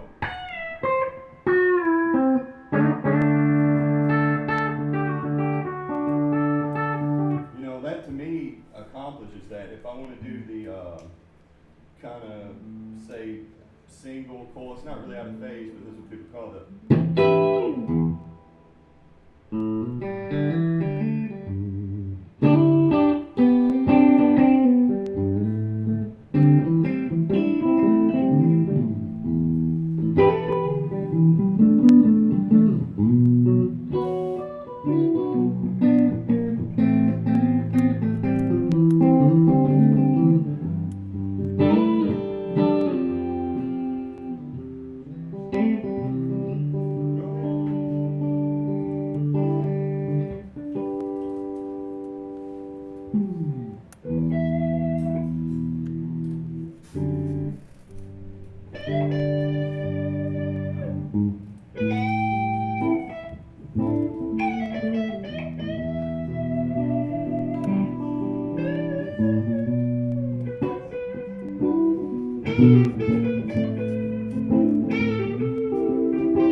Do you hear the difference of the pickups? I mean, that's. Somebody just turned the reverb on. Yeah. Wow, that was cool. How did that happen? That's not the amplifier, that was the PA. She stepped on the reverb box. We're taking you on the road. That was some dramatic flair. Right out of Animal House. I picked up on the cue there. Nothing the lights. That's I like these guitars. That's what people say better, and that was the thing at the other clinic we did. What are these guitars better? They're not better. I thought of a good comparison. I have a Toyota minivan. Has the XLE. It's a very nice van. I went for the one with low miles. I could have got the one that had nicer seats and stuff. It was a little fancier, but what I'm concerned with was, does it roll? Does it got a straight neck on it? And I don't care if it's an SE, go play an SE. The necks on them are treated with as much care all the way up. The difference is, and the price get to be like wood that is 400 years old, or you don't have to have that type of good guitar. But if you've worked a long time and you put your money back and you want it, by all means you should get that. Treat yourself. You know? But, you know. Marry a woman that'll do it for you.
pop-up rhythm section will be here in just a minute.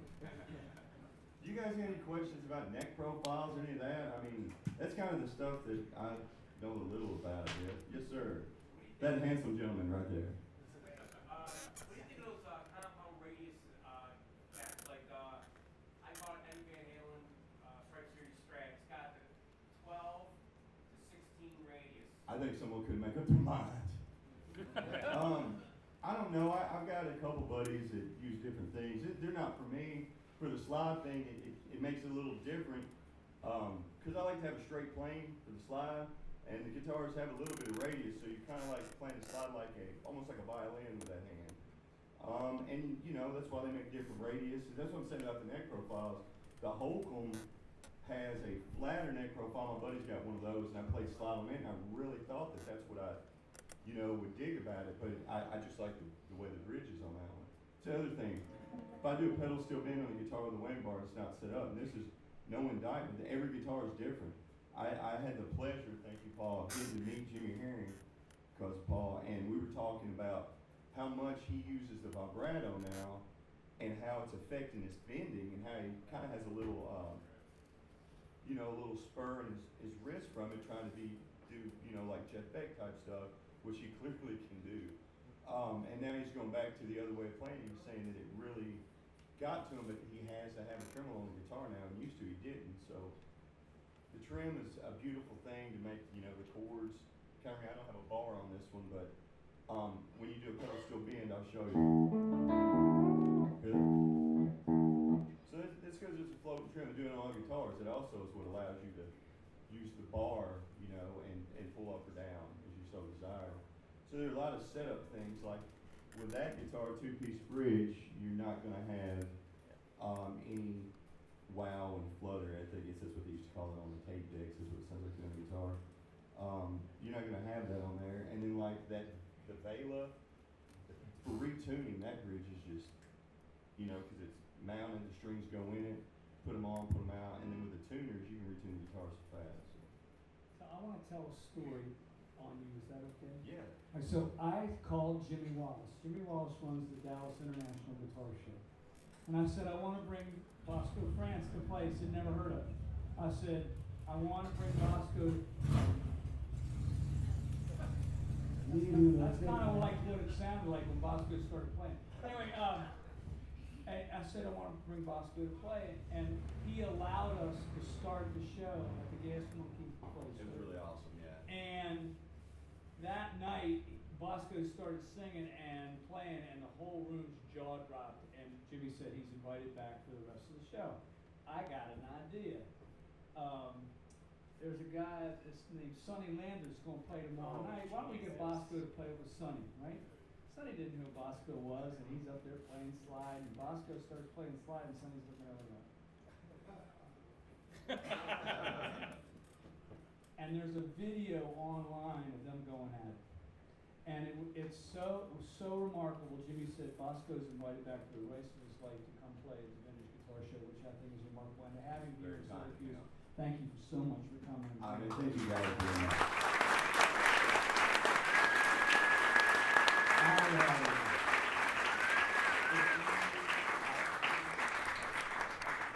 Has Emil made it? So Emil Wursler's here. If Emil will come up and come play, we've got another extraordinary guitar player that's flown in from Atlanta to be with y'all tonight. Whose guitar did I get? I think they gave it to you. I think somebody was buying this one. I was like, can I play his guitar? Is Emil here? Oh. Emil, come on up.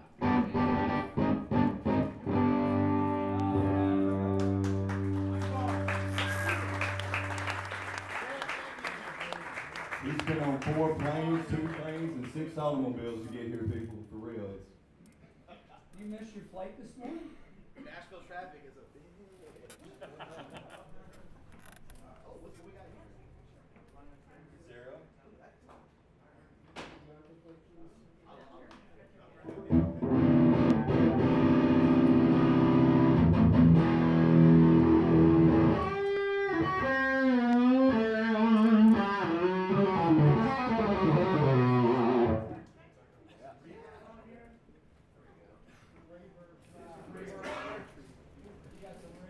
Check. Ooh, hey everybody.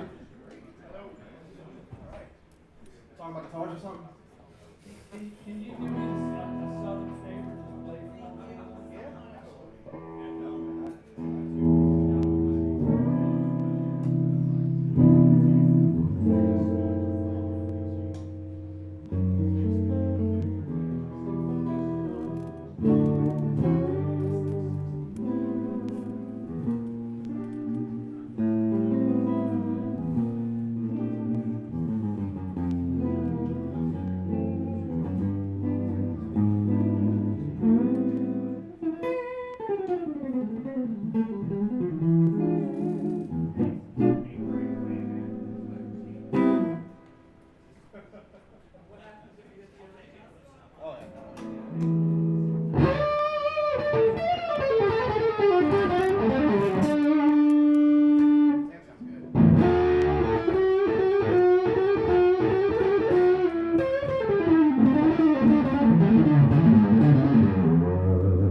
So they used to this thing at Guitar World, and there was a thing, I bet you just can't play this.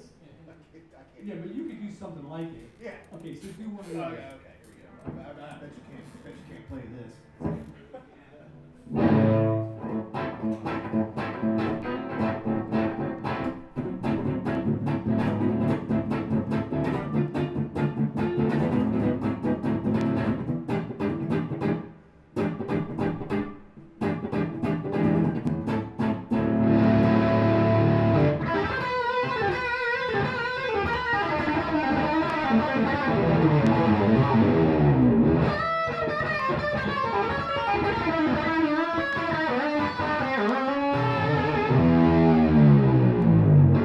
Good luck.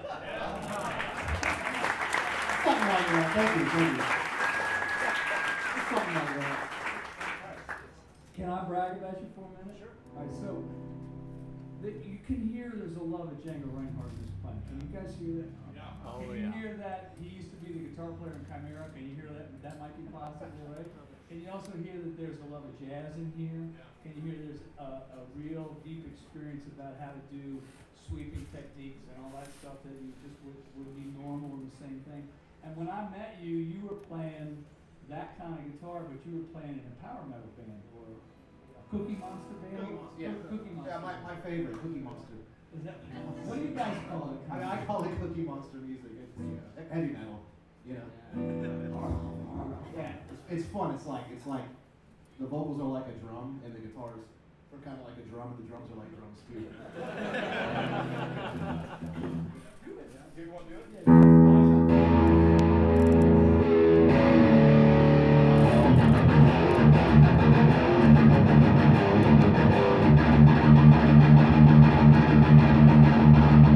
There it is.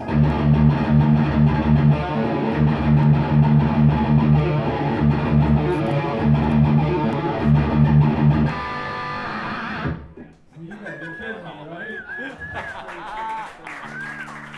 So, there's a little muting going on in between all those thousands of notes. Do you enjoy it?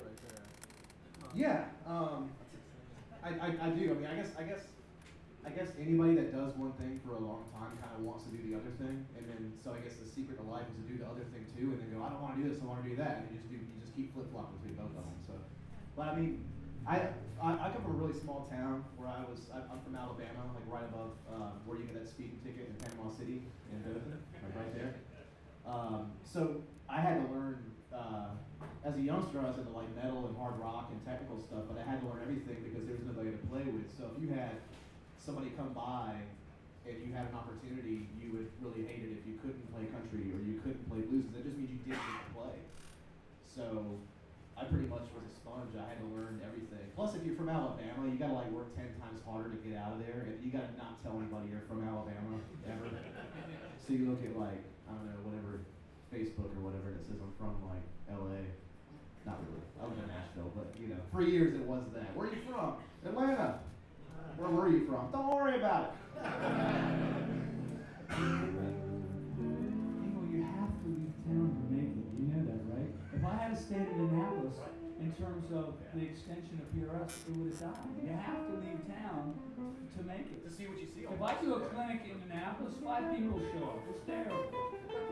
But in Syracuse, it looks like it's going very well. It could be the same with a band too. Yeah, I mean, like getting out and seeing not what the competition is, but just getting See, out. I actually think that you're from Alabama is cool. I think that Eastern Kentucky's cool. The fact that guitar making is being done in Maryland, the wrong state, but that's cool. That's right. actually It kinda doesn't cool.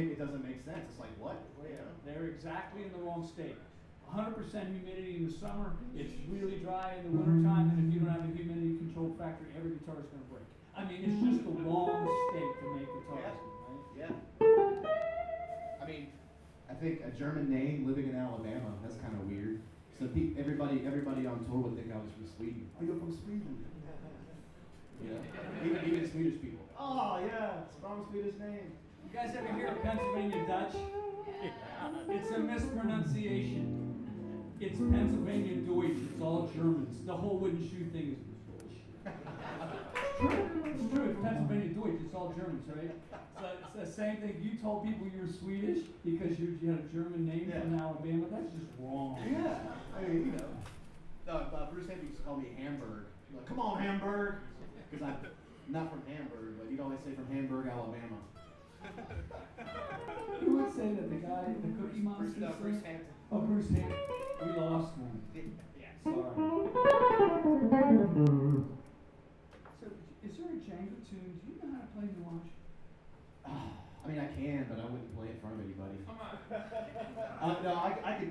Is there a Django tune that you could play 20 bars of that they could just? I could definitely like give you guys my rendition of it, which is pretty much a Jack Leggett Alabama version of Django with a tremolo bar. It's like if Jeff Beck was deaf and blind and related to Django, but from Alabama.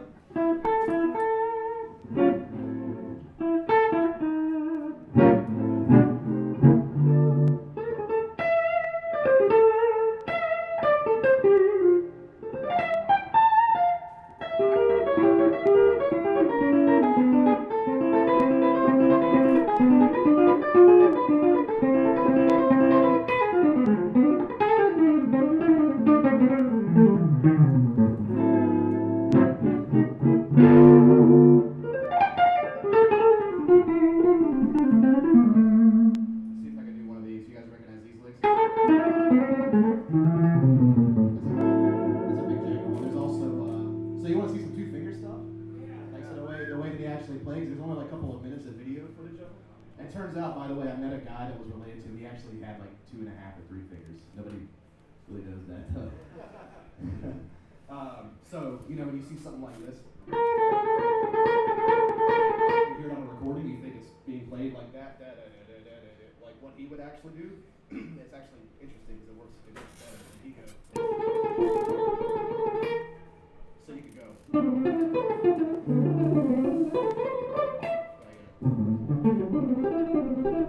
you can see how he would do. That's what he would do. Even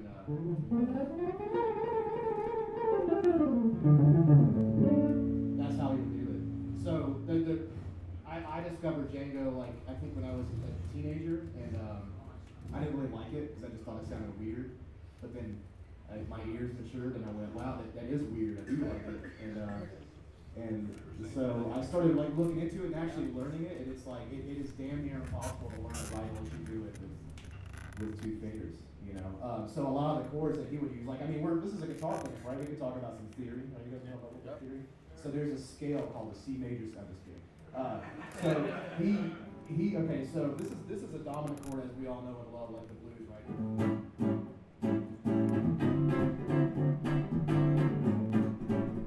What he would do, because he had limited ability with his fingers, is he would find ways to substitute dominant by playing diminished off the major 3rd. So if this is an A7 chord, right there, you want to start right here on the major 3rd.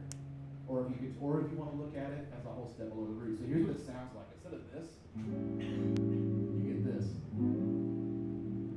which is a dominant chord without a root note. Well, the cool thing though is the reason why it sounds so damn dissonant is because it inverts itself every minor third. It's like every cartoon we heard when we were kids, right? Cartoons, Abel, you're old, aren't you? Yes, cartoons. So that's the sound right there. So what you get is like let's do a 12 bar. 2, 1, 2. Now, second time through, all the way to diminished, dominant. Here we go.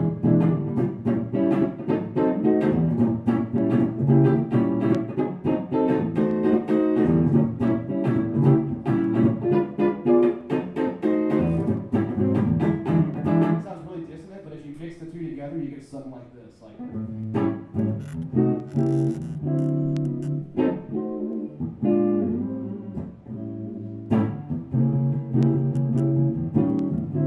There's the 4, here's diminished. That's the 1. Now the 5. This is the what they call the Django diminished, which is it's a dominant flat 9 arpeggio. It's real beautiful. If you play it, like if you get a random person walking down the street and you play it, they're gonna be like, you sound terrible. But if you put it before something pretty, it resolves, because that's the definition of music, right? Tension and release. So it goes.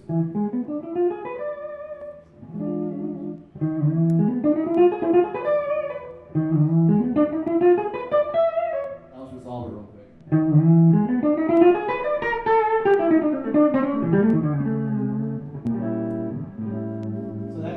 So when you hear Django Reinhardt, that's what's going on. The guy was brilliant. He could actually, because of his inability to play with 4 fingers, he found a way around it, and it made it sound interesting. Just like Wes Montgomery with his thumb, just like Eddie Van Halen with everything Eddie Van Halen did, which I don't really see any limitations there, but you know.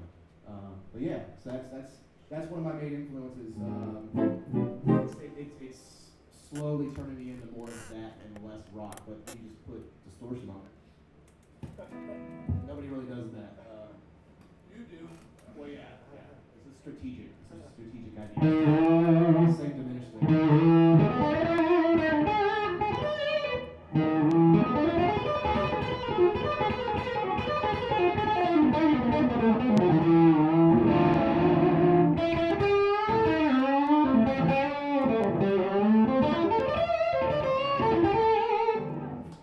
So there it is.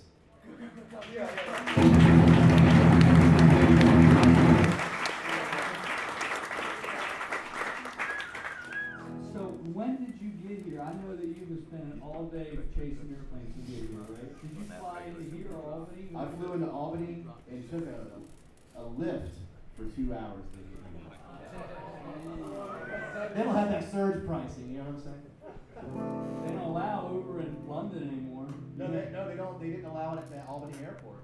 Deb and I were like, oh no. And I was like, wait, Lyft's got it. So, but you know, when you're a, you know this, you live in the airport, man. When you fly for a living, you're actually a professional time passer. You're like, I'm gonna sit right here and stare at that wall. Wait, then you're like, oh, my phone's about to die. Maybe I'll go find a place to charge it, and then I'm gonna stare at my phone, and then I'm gonna stare at the wall some more. And I'm gonna look at that guy. He's staring at his phone. So, yeah. So 6 hours at the airport, no problem. No problem. So, what's the point of all this? So, we spent a lot of time talking about how to pick out a nice guitar. We talked about the fact that he called the guitar irrelevant, and I went after it. He's gone. Oh, really? I drove him out. Good. He left. He left after I got done with it. Did he leave because he was mad, or he leave because he was done? I don't know, I just said what time is it, and I told him he took off. He's got a gig. He's got to go program some beats. Actually, he really served the whole group because we were going for it, right? Bosco talked about the same kind of things you were talking about, all these in-between things having to do with playing guitar. And in the end, I think this group has been extraordinarily interested in the history of Ted McCarty. They've been interested in what was going on with innovation and what happened with some of the stories of the past and how we got started, and they were asking what innovations were and all kinds of things. But in the end, I think that this has been just good fun, and I'm really glad you came here. Hey. Really. Oh, thank you, man. you guys have any questions?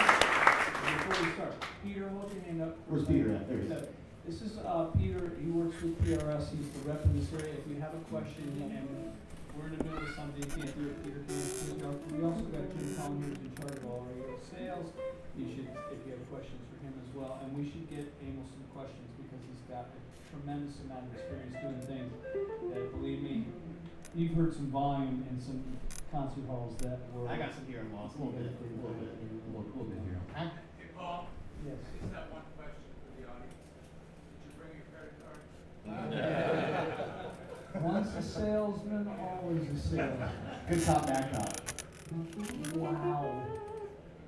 You know something? I gotta laugh.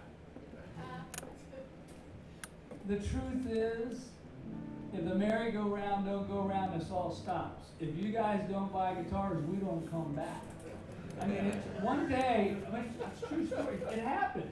One day we were having a PRS experience and there were 1,100 people there, and the whole day they had such a good time, we didn't sell one guitar. And I went in front of everybody, I said, you can't go to the ice cream store and not buy an ice cream cone. They'll go out of business. This isn't gonna work.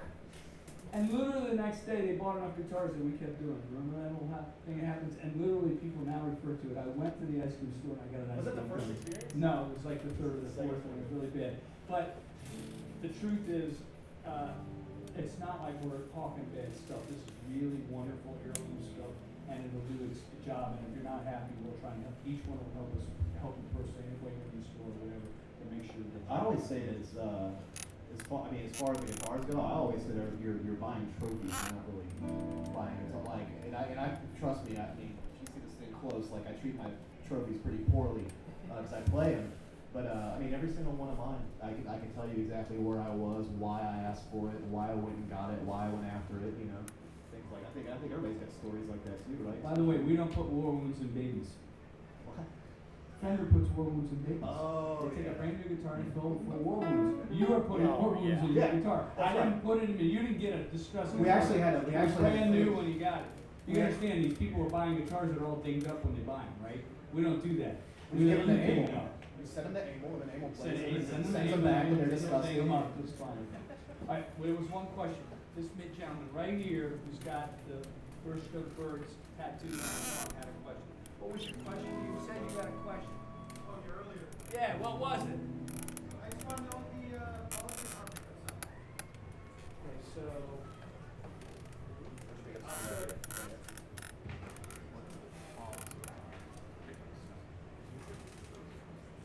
Why don't we let Emil plug it into the exact same amp that he's plugged into now, and you can hear the difference between the humbuckings and that, okay?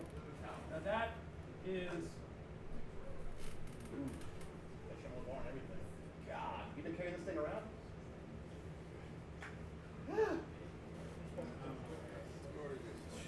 Sorry guys, alright, I guess I'll play it. Time for some war wounds on it. So you know what? Yeah, not on this one, man. You break it, you bought it. I went into distortion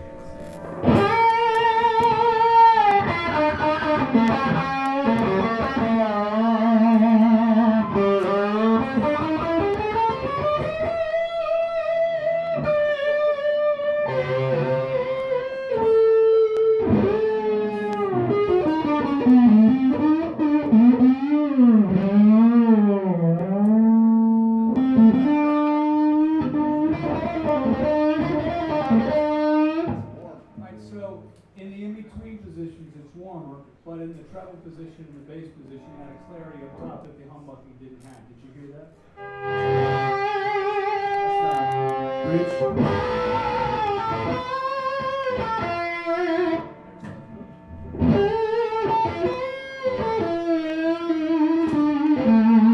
So it's about the same volume, but there's a clarity up high it's got a little bit of single coil thing on top. You can hear that, right? Does that answer your question?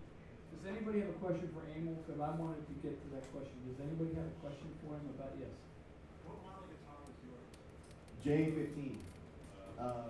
But the important thing is spruce. Spruce compound. Like my second PRS, my first real PRS, the one that got their attention was a hollow body spruce plain I bought it off a friend's dad, and he's like, just go grab the case and take it home. You're gonna want it. You just pay later. So sure enough, I looked at it, didn't even play it, and took it home because I knew it. And that's actually the fire guitar. That's the one. If I have a fire, I'm gonna grab that one. That one can burn. Sorry. Not that it's better. It's just been through more I sentimental. can make you another one. I'm not really worried about it. See how that works? Actually, I made a mistake once. The Edge asked me for my guitar on stage at RFK Stadium, and I said, no, it's my guitar. I'll make you another one. That's insane. I could have made another one, and he liked that one. That was the biggest mistake I ever made. It's a good idea on his part. Hey man, how about I pressure you in front of these people to No, give there me was nobody there. Oh, no. Al Di Meola asked me for my guitar once, which is on YouTube, for the Return to Forever tour. I said, sure, I got enough better one in the truck, you can have it. He didn't like that very much, but he took the guitar. Look, I can make another one. And so when he says burned, it doesn't bother me. What would bother me? If you stomp on that thing right now, I'm not sure if you're really happy. I like that guitar. That's why I mean, it sounds really good. What color is this? I don't know. Ask Paul Miles. Hey, Paul Miles. Where's he at? I don't know. What's Why don't we name this color, the whole group? What's this color called? Ish. Ish black. Ish Great. black? No, how about no? What color is this guitar? They want a name. Ish fluorescent brown? Yeah, I don't really have a name. Zebra charcoal. Oh, that one? It's the brown charcoal. Blackish. Blackish.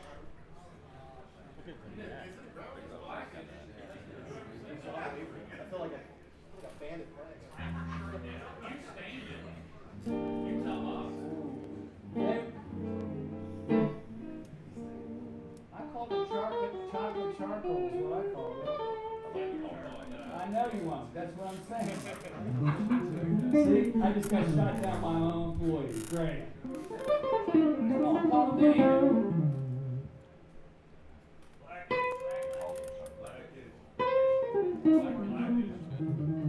All right, blackish. Really? I tell you what, we argue over the color name over scotch tonight. Yeah. Okay, good.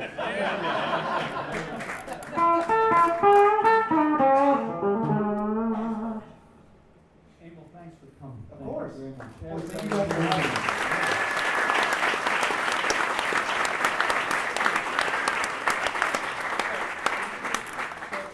This used to be a bass store, and now it's a guitar and bass store, and they are growing like weed. This is a really good one. Trying not to look over there.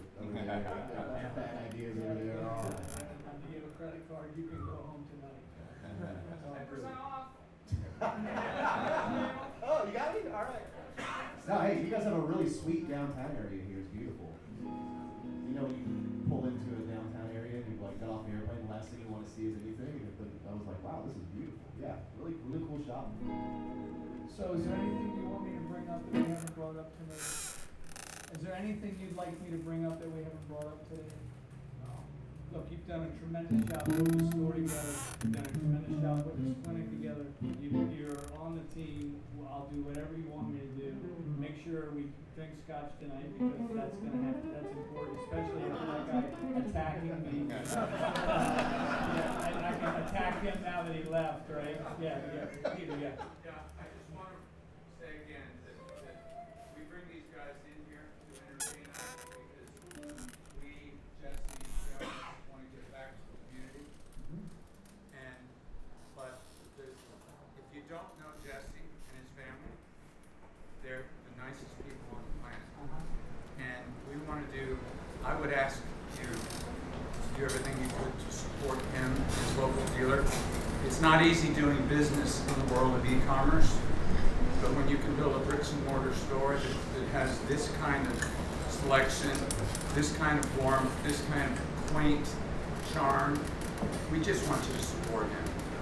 He's a new dealer, but he's doing a great job. And if you would do that, we'd really appreciate it.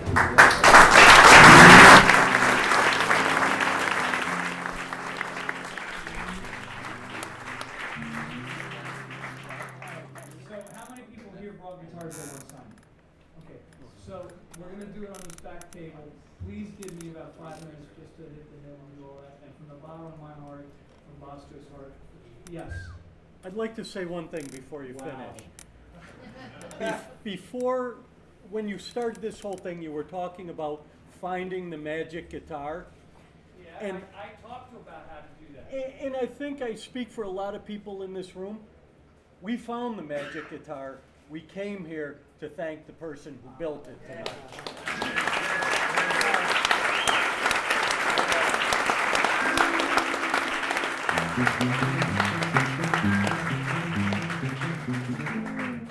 They call that T-Rex. What's the peanut butter jelly sandwich look like? Oh. There's a dance called the peanut butter and jelly sandwich? Probably. That's terrible. Yeah, I think it has something to do with this. It's another white guy dance. Man, I'm gonna dance like this. Yeah, it's real. I've seen people do it. No. I have. No, the white people dance like this now. What is with that? All right. Yes. Just a comment. My son started 2 months later. We spoke earlier. No, no, very well. And TRS has inspired him to be the best possible musician he can be. That's And true. without having the tools that you provided, because we own other instruments. But when he got his first TRS, he took off like a rocket. Yeah, that's good. He played his instruments. So thank you. All right, thank you so much.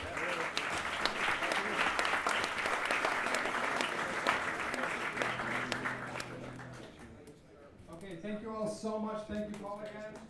Appreciate it.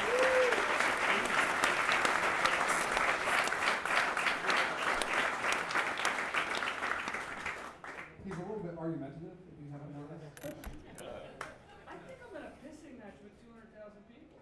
I think if the internet thinks they know better about guitar making, and I'm sitting there going, there's some logical things here I want to get through to everybody. It's okay that I'm arguing a little bit. I like it. Yes, I like it. I'm sorry, guitar's lost its relevancy. I should just. You're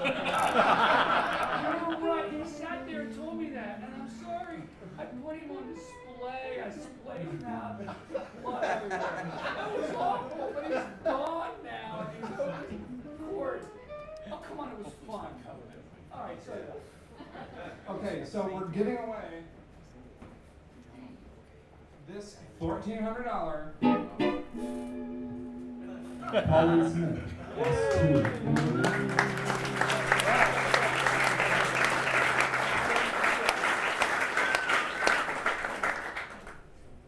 But not yet.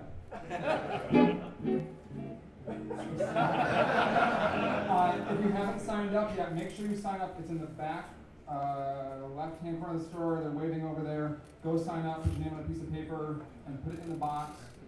We are going to start signing things after Paul chills for a second. But here's what we're going to do. So we got a lot of people. There's a door in the back corner of the store that goes through to the other store. So we're going to make a line. You're going to go up to the desk, get your thing signed, and then go out the other way so you don't get cluttered. Then wait outside, and after we're through everybody, we'll do the drawing.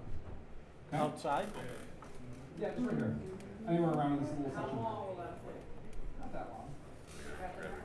Yeah, I mean, All right, so we're giving guitar right is now. $14 worth waiting like 20 minutes? I think so. Oh, by the way, if you're not here, they don't get the guitar. Yeah, if you're not here, you don't get it. Oh, Yeah. no, not here, no guitar. If you signed up for today online already. Yes, if you signed up online, you're already entered. That goes with any. No, wait a minute. They signed up online and they're not here. We have to give it to them. We can't make them move that. No, that was made a long time ago. It's in the rules. You should have read them. Okay, good. Thank you, everybody.